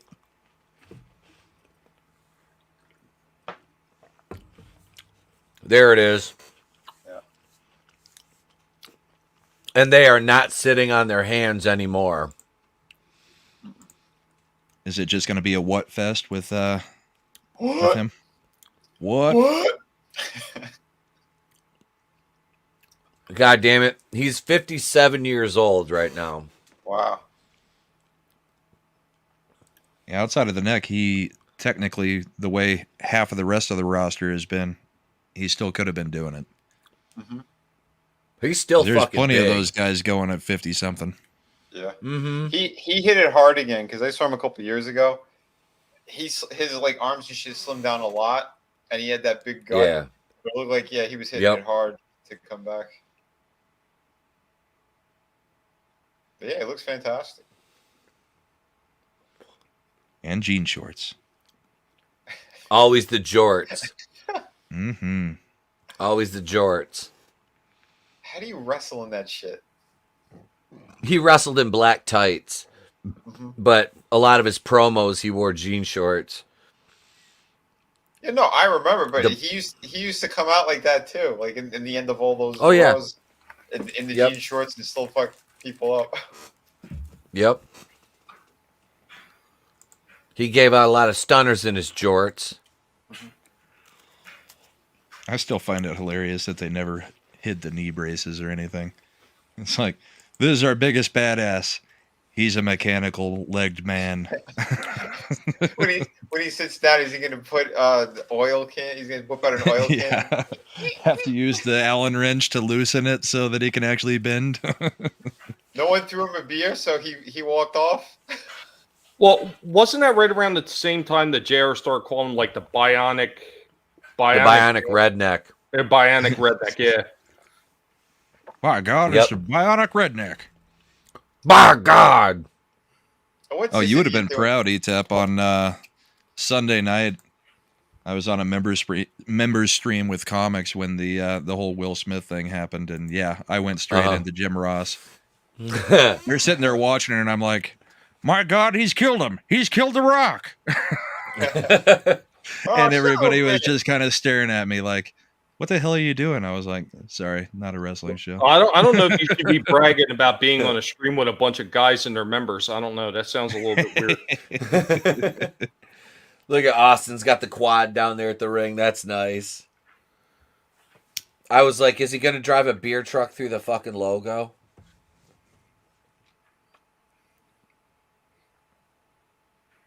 Imagine if he comes flying down the ring, around the ring with that thing, and contact falls out and crashes into the guardrails. Now that would be quality entertainment. Flips over the handlebars into the ring. No, hell, son. My goddamn contact fell out of my eye. I couldn't see his damn thing. I'm going to still whip your ass. Where you at? I'll stomp a mud hole in you. He broke his knee brace already? Yeah, one of the straps is hanging off.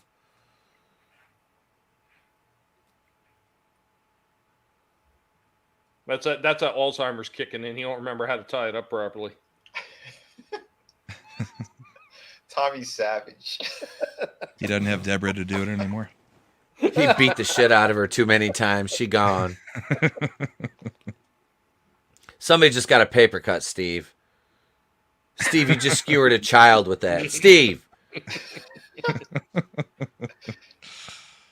Oh, they've. I want to see him just kick. He's always fixing his knee brace. No, I want to see them throw beers to him, and the arthritis kicks in, and they start flying out of his hand and hit the crowd. Or he just misses it, and it goes straight into his forehead. Knocks him out stone cold. The ghost of Piper kills him in the ring. The ghost of Roddy Piper murders fucking Kevin Owens. He's half in blackface.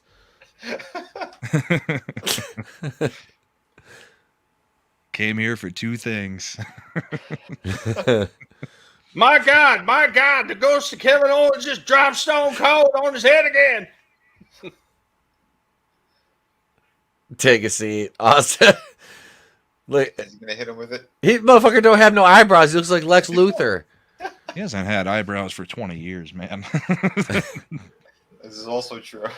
He's got alopecia like me and you. Jada Pinkett Smith. Yeah, leave him alone.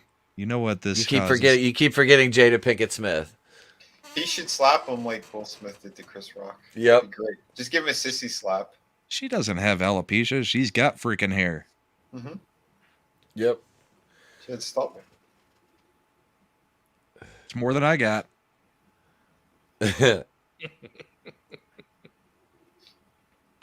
And she thinks it's leukemia or something. I can't wait till he asks him to tell him a story. Oh, here we go.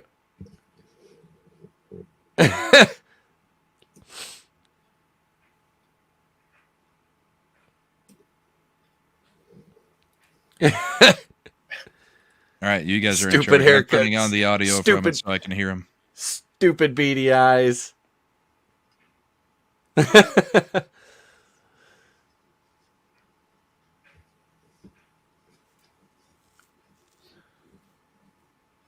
Wow. They let Austin say stupid son of a bitch.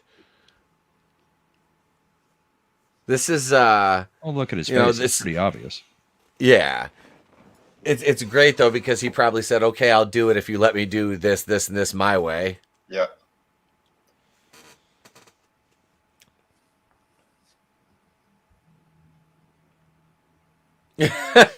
He just looked at the camera like Jim from The Office. That was fucking great.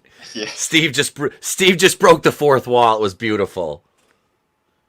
That was fucking amazing. That camera angle at that moment was perfect. And Owens is pulling a Beto O'Rourke. Yep.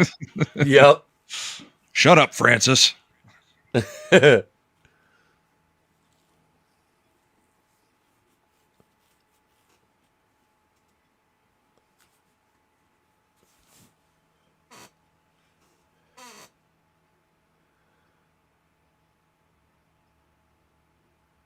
Oh.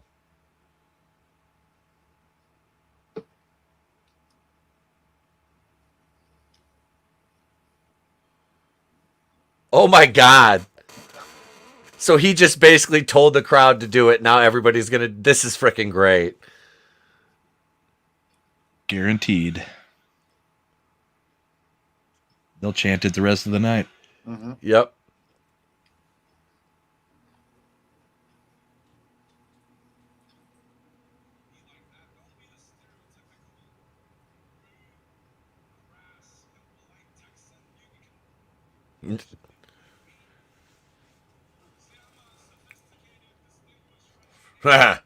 Yeah, about the French Canadian. No, I'm just kidding. There's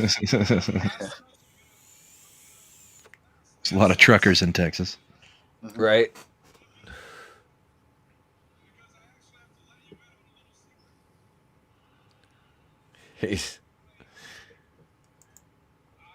Yeah, I love it. I invited you on to have a talk, and Steve's just sitting there, go like, "Okay, we're gonna kick you in the face repeatedly. We're gonna stomp a mud hole in your ass, walk it dry, Thez press knuckles, pick you up, stunner, stunner. My God, Kevin Owens is dead. Why is Triple H trying to fuck him?" They should have a sound bite of Jim. That'd be great. My God, I believe it's the ghost of Pat Patterson is in the ring now. Oh no, then he'll definitely be raped. He's got a sledgehammer. He's pulled a sledgehammer from under the ring. Oh, Owens just says he's looking for a fight.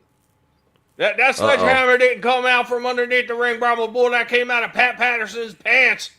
Look out, Owen! Run! Look out, Owen! Run! Kevin said he brought him out to challenge him to a match.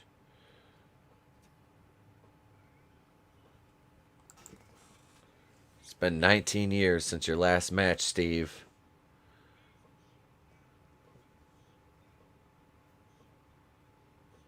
And he's talking shit about his knees, his back, and his neck.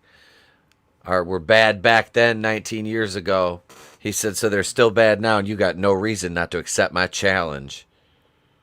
But I'm a little wuss, so I know you can stomp me into the ground, even with the bad neck, bad back, bad knees. And he challenges him to a no-holds-barred match. Will Virgil right now? Virgil. No, Zeus is gonna show up. Zeus. Wait, is Zeus dead? Oh, I don't know if Tiny's dead or if he's still on the Gospel Channel. His right eye's dead. We know that. For some reason, I don't think he's around anymore.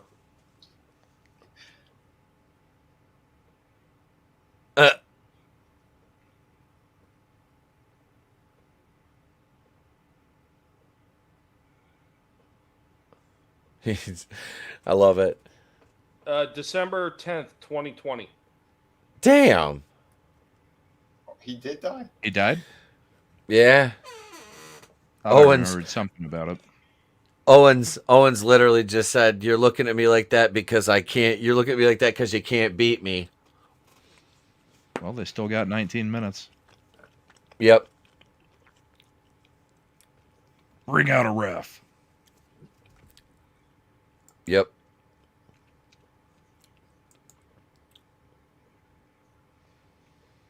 Yeah. Small time Republic. As God is my witness, he's broken in half. Oh God, you know, I hope they're going to do what I think may happen. Do you think that maybe they'll have Sami Zayn's music play? He start to come out to the ring. Owen gets to the ropes like, yeah, and then Sami stops and waves his hand no. Then he turns around into the kick to the stomach and the stunner. I don't know. Anything's possible. Me, Austin! Oh, son of a bitch! That or Vince's music kicks on, or Shane's. Oh. No chance in hell.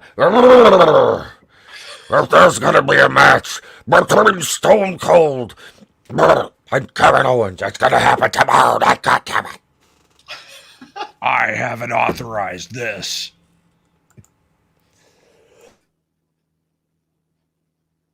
Johnny Knoxville's going to save the day. Watch.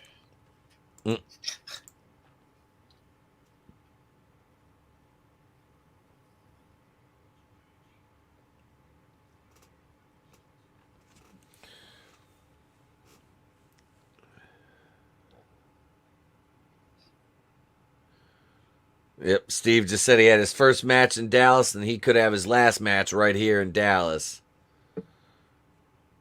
Oh.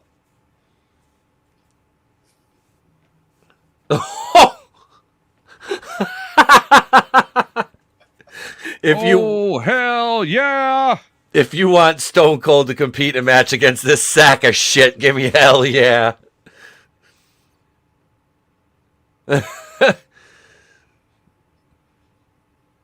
Bring me out a ref. Yep. Here we go. 15-minute squash match. Yep. Well, probably 5 to 7 minutes. At least they didn't do anything stupid like bring out like Hornswoggle for him to fight. Yeah. Although Kevin Owens doesn't seem much better. I guess this is a referee who is too small to wrestle. Yeah. No, he just shrunk in the tanning bed. Look, Vinny, he's still bigger than little Guido. True. They get this guy straight from the Jersey Shore? Is that Snooki? I was going to say, is that Ronnie's little brother? Oh, here we go. Here we go. Austin and Owens. So is it no holds barred? Yeah. I don't know why they needed a referee then, just for the count. I guess. Squaring off. Stone Cold is honestly in better shape than this dude. He is. Younger than him. He is. And he just looks flabby next to Stone Cold. Mm-hmm. Yep. Oh, right. Trading hands. Right hands. Oh my God, Austin! Good God, King! Stop the match. That man's got a damn family. With the freaking cameras. Yeah. They need to stop that shit. That was That's annoying. getting that. Just stay with the hard cam. Yeah. They switch camera angles about 45 times in 20 seconds. Dude, they keep doing it.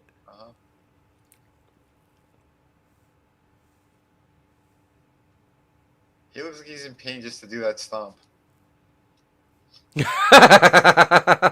What you got to do is you got to record all the quick. He flipped him off, did it one more time. You got to record all the quick camera angle changes, ETEP, and then put that to oh God, what's that? Vogue.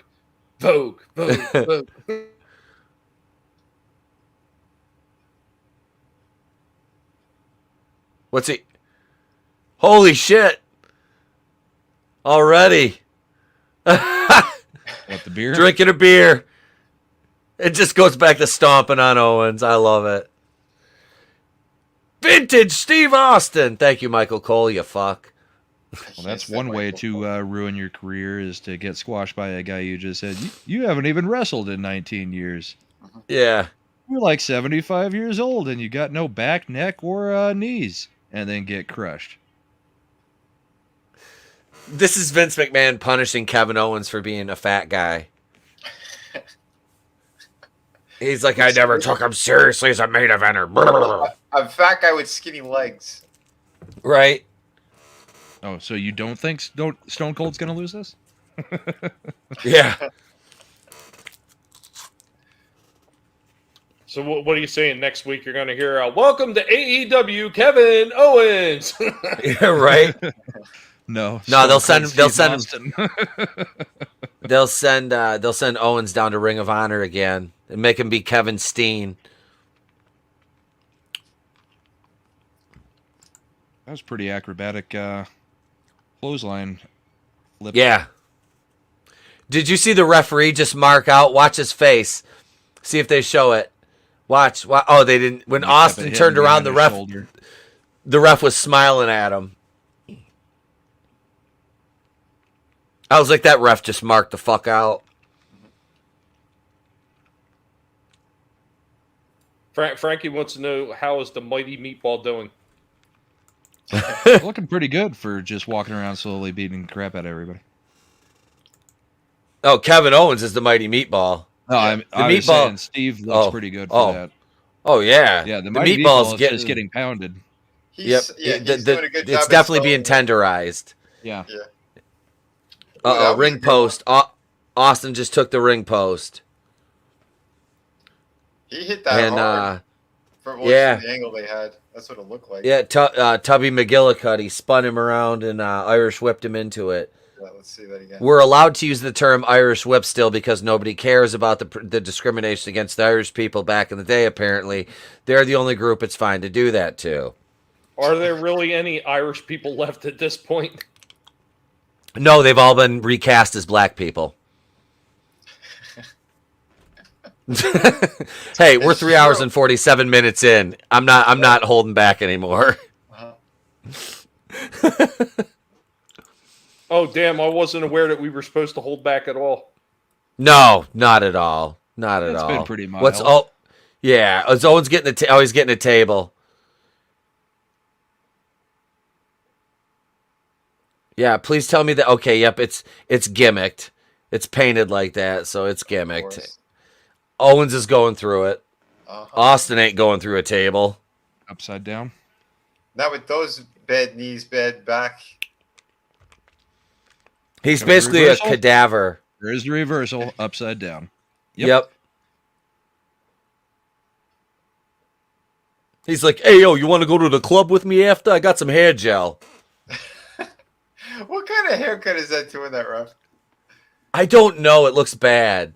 From behind, it looks like, he just went to the soft serve and they ran out of ice cream. And he got some twist. Oh, shit. The dude, he looks like it's like a 15-year-old kid ref in the match, honestly. He's so little. I mean, he's built, but he's just a little guy. That's right, another monster. We're not holding back here. Just let it all out like Walton in the woods. Right? Those poor the things trees. he does to those poor trees, yeah.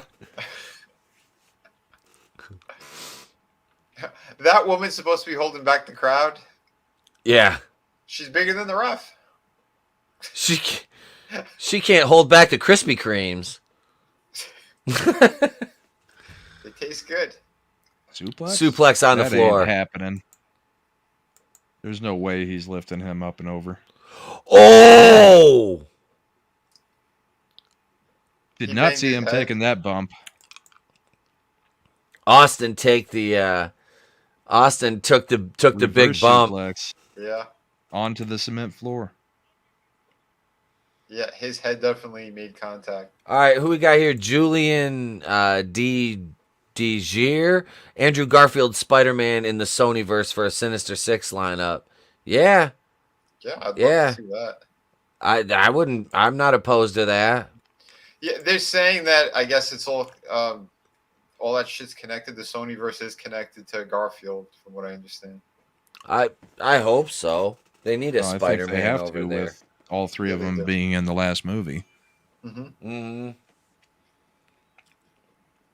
Get a connected Sinister whether Six they film. meant to or not at that point.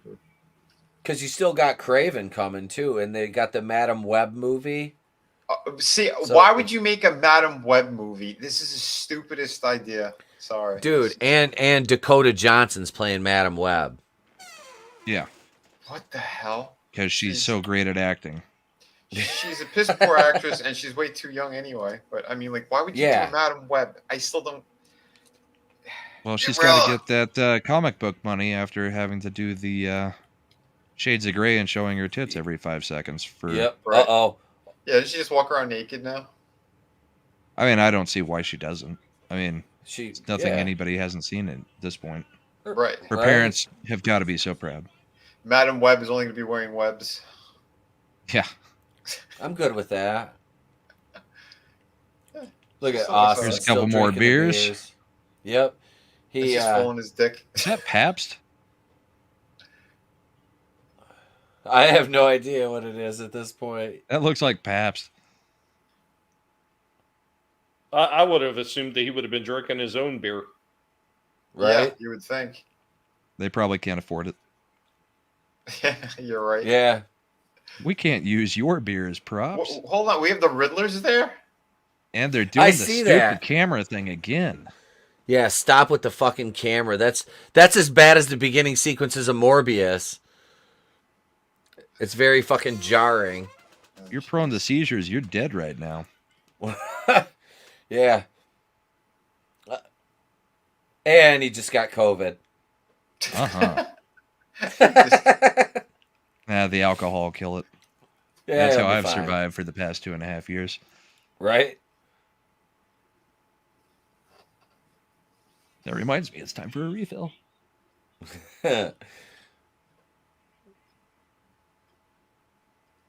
Well, Elijah Yep, Craig there's Single the old neck drop. Owens has got the weirdest shape I've ever seen on anybody. He's got like thin arms, that pot belly, thin legs. How he carries himself, I don't know, man. How did they make him a wrestler? It's like, hey, see this guy? He's chubby and he rolls around and he can flip. All right, you're hired. I guess. Austin's like, get off my quad. Turn on the ATV. It's an automatic, for God's sake. Oh, look at. Oh, this looks like me and my kid.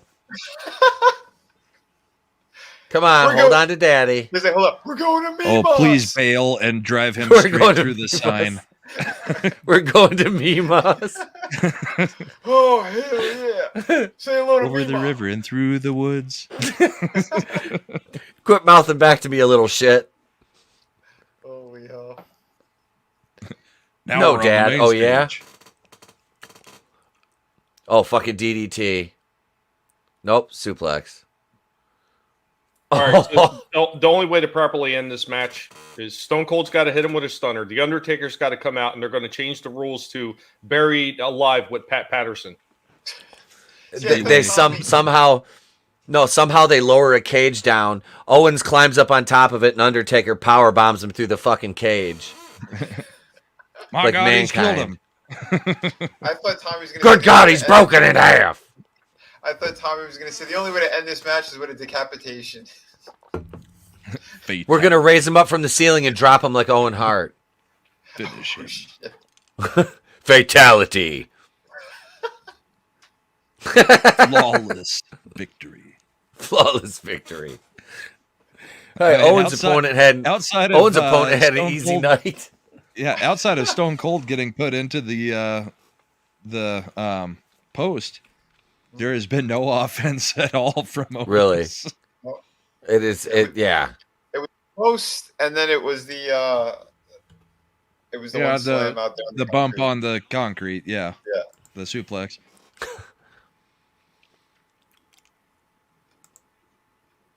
Austin's drank like 6 beers. He don't give a fuck at this point. Look at, he's throwing him down the Bifrost. Are they in Asgard? Where's King Valkyrie? Better than half of the people that are active on the roster right now. Mm-hmm. Oh, that was a ham flip right there. Yep.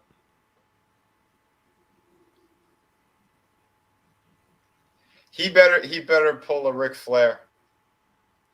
And just do that walk 2 steps in the ring and then go face first. Yep.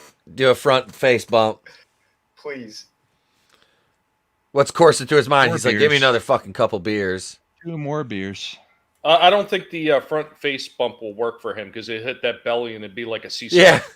Right. he starts teeter-tottering back and forth. Yeah, he'll land back on his feet. Something ejects out his back end. Oh, jeez.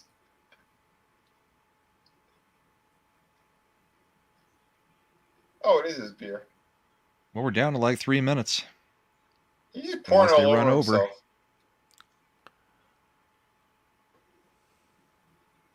Don't worry, Vinny. He'll be driving home. Oh. He pulls out the stunner on Stone Cold. Owens is cut. You see his shoulder? Yep. The table. He got he's sliced round. pretty good there. I know.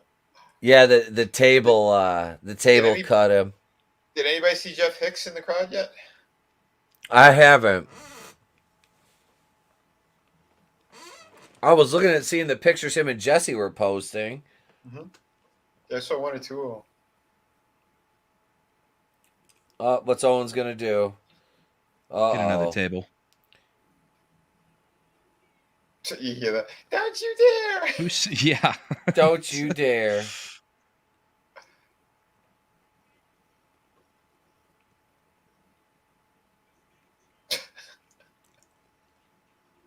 Oh, the ricochet. Here it comes. Get ready. Get ready. He's going to feed right into it. Here it is. Stunner. Cover. 1, 2, 3. And that's that's the pop of the night right there. And not a bad match by Austin. He looked good. Yeah. And 2 minutes left to go to each ring post and drink about 7 or 8 more beers. Yep.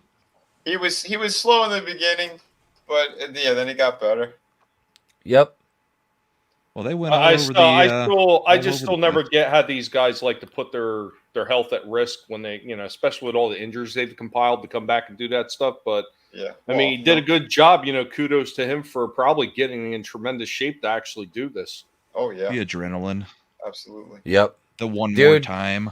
That's it. You never, like I said, bro, you never leave this fucking business. Well, hold on. It's not just that. With Austin, if you ever listen to his podcast, he is a cheap, stingy fuck. So it's like, how many millions do I get? Hell yeah. Yeah. Oh, hell, if that fake Austin Goldberg could come back, Austin 316 can come back and whip some ass for a cool $1 million there, Vinny. Exactly. Oh, and he actually drank that one. That's what that was for. Nice product placement right there in that shot. That's the one that he didn't catch that they set up in the corner. Yeah. Yep. Awesome one. Yes. Hulk Hogan won. Brother. What you gonna do when I'm begging your wife, brother? Bubba the Love Sponge, brother. Just a shame that we're never going to get the match that everybody really wanted. Hulk Hogan with the walker, Lex Luger in the wheelchair. You still can. Would have been a classic. Doesn't Luger have like Lou Gehrig's disease? I don't know. Possibly. Come on, E-Tep. Think about the show. Think about the show. Reading about stuff like that. Who is that guy? Austin just... I don't know, but the guy fucking dropped it.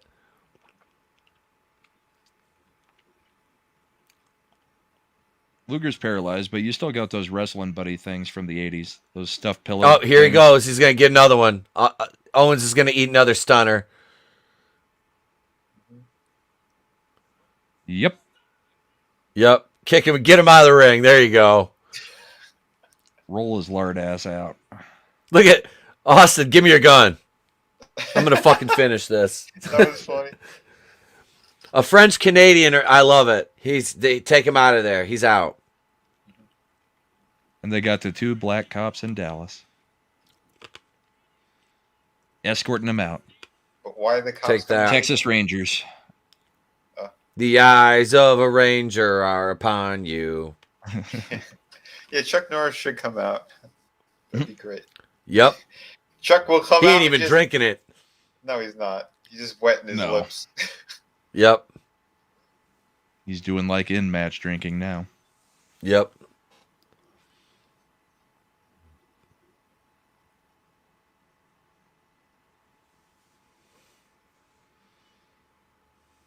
Good match.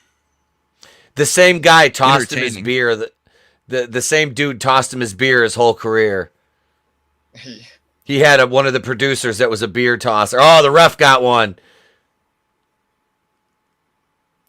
Get out, Frankie. Now see, really? Did you see what Frankie said? A 4-pack of 16-ounce Austin beer cost $13.49. Holy shit! Jeez. I better get topped off for that. He's gonna show up in his little RTV. Just bring Deborah. It's gonna be funny if he passes out in the ring, though. He's like, she accidentally got another. He's dropping him left and right now. Yep. For sure, his hands are all slippery because he's not drinking anymore. He's just wetting himself. Who the hell's this? Is that Byron Saxon? He's taking a fucking stunner. Byron's taking a stunner. Stone Cold. Yep. Toast the beer. Toast the beer.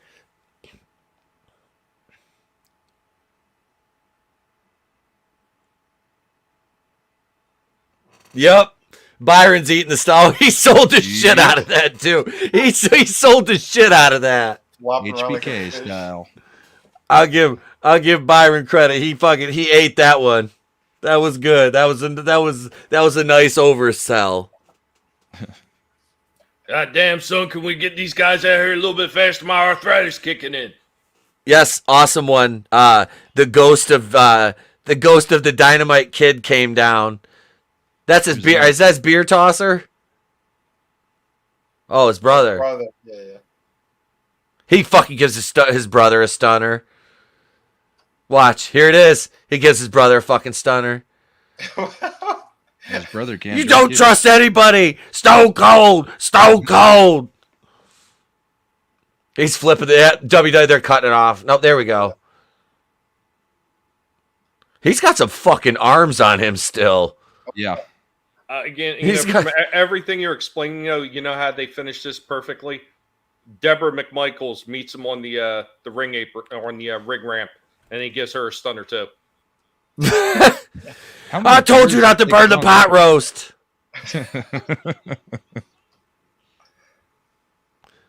And that's the end of WrestleMania Saturday, and that's Stone Cold Steve Austin getting to ride off into the sunset his way, which is really fucking cool to see. His neck is still gigantic too. Yeah. Oh yeah. No, Angelus, that's later on when Stone Cold gets home.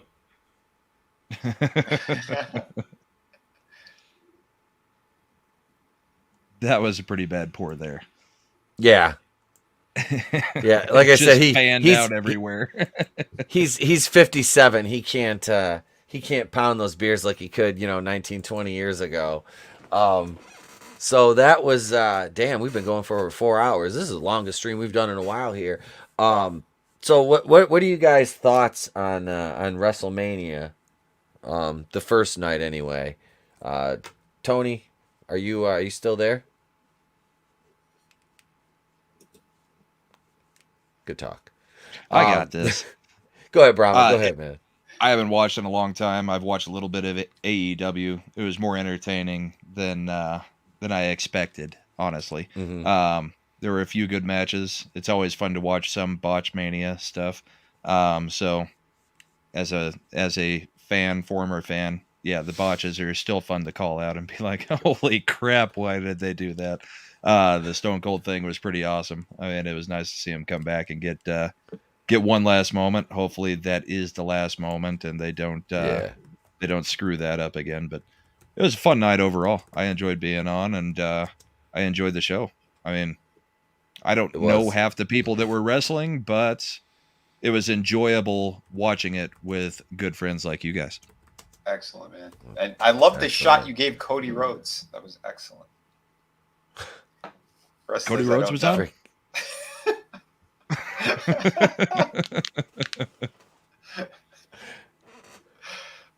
Oh, shit. So, Vinny, what about you, bro? Yeah, the two matches I saw, I thought they were entertaining. Charlotte Flair did a good job. We had Rusty, what's her face? Ronda Rousey. Ronda Rousey. That's a perfect name for her anyway. Rusty Ronda. Yeah, it was all right. I didn't mind that at all. And this was it was good to see Austin come back and do his thing. The Mighty Meatball still looks like, a whoopee cushion. I don't know. He's weird. He's like those thin limbs, that big gut. I'm like, how is this guy a wrestler? But anyway, I haven't seen this shit in forever, like over a decade, easy. So, from the matches I saw, it was not bad. Not bad. What about you, Tommy? Did you actually get to watch any of it? No. I'm just living vicariously through your commentation on it. So that alone is enough for me to have a good time and just laugh. If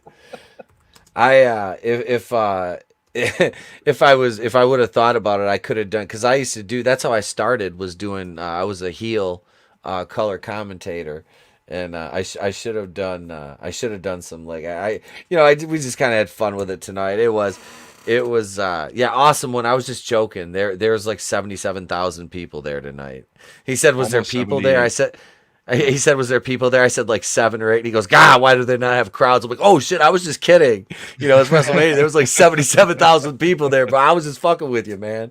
No, I was just kidding. Hail another monster. Tony, you back yet? Tony, come back. All right, Tony. You can take it all. Well, I have a question while you're waiting on Tony. So, how did the award ceremonies go? Like I said, The I only Hall of saw Fame? I only saw Charmel. Yeah, we missed him until they showed the footage tonight, because I turned, after I was done writing a review last night, I turned it on, and Charmel was on, and then the network froze up on me, and I said fuck it, and I turned my computer off and I went to bed after I ate some food and stuff, which is what I'm going to do, is go eat the other half of my double club or my triple club sandwich. Are we doing night 2? I can't do tomorrow night. No. Okay. No, I can't. I can't. Tomorrow night. Yeah, Vinny's got your stream. Walking Dead's on tomorrow night. So yeah, I won't be able to do tomorrow, and I have to work Monday too. So I'm and I got 3 videos to work on tomorrow, and get the shows ready for the week. Yeah, so I guess we'll do that. Yeah, so I told you guys I've been behind the scenes writing reviews of all these nitros, and I did a pay-per-view yesterday. So I'll be working on producing those. As soon as we're done here, it's 12. I'm gonna go sit and try to watch Bel Air. I'm not gonna write the review tonight. I'll watch it tonight, then watch it again in the morning, write the review, and produce that tomorrow. And you guys will have a bunch of content coming out. The WCW reviews are going to be released to members first, about a day or two early. So members will get to see those when they come out. Those will be released to you guys first. Then we'll make them public after about 2 days. And I have, like I said, I'm working on some other stuff for that too. So yeah, and that's it for me. Anybody else? Tony, you back yet, man? He was really excited from the return of Stone Cold. So. He's Tony had all the Broken Skull lager. He was drinking them down. You think Tony might have got so excited he hyperventilated and passed out? He did. He passed out. Oh no, not again. He passed out. Just like Jerry the King Lawler seeing puppies. Oh shit. Thank you, awesome one. Thank you, yeah. Keely Chow. Wrestlemania comes back to Chicago, Soldier Field, United Center, Wrigley. Need to be host venues. Yeah, I think that's about all of them anymore that's there. They did the Hall of Fame last night, says Draven. My friend told me, Spike 220, he said that it was a really good speech Steiner gave, but he thanked the shit out of McMahon, and I think he hugged him and shit too. He was super grateful, he said. But yeah, and I think they said the thing that happened with Undertaker was also like everyone was cheering like crazy because they were even chanting one more match. I'm like, oh my god, are they for real? And he goes, he's never say no. Retire. Yeah, he had a good ending. No. Yeah. We saw him tonight. It looked like his knees were about to explode, and he just did 2 steps to wave to the people and go into the back. Yeah. Came out of the curtain, went back into the curtain. Mm-hmm. Yep. He's like, I can't walk all the way down there. You crazy? Tony, you're muted if you're trying to talk, man. But no, I mean, WrestleMania was all right tonight. Like I said, the Rousey and Flair match, Charlotte did a damn good job of carrying that one. Belair and Becky had an average match with a lot of botches. As far as them putting Bianca over, it is what it is. That really, I don't have a horse in that race, so doesn't bother me. I guess the most important thing now is getting your WrestleMania moment, because that's what the cool kids want to do these days. It's not just go out and put on a match and then, let the crowd decide what moments live on in time. It's like, no, you want to get these pre-produced, non-spontaneous things. It's like, no, shit like that just happens, man. You can't force that kind of stuff, or else it comes off as inorganic, or like I said, just canned heat, and it doesn't work. But no, it was a decent card tonight. There was obviously the main, Austin was the best part of it for me. Yeah, and the rest was just kind of what made the night was ETEP, the rest of the panel, and definitely the chat. Yeah, I gotta agree, man.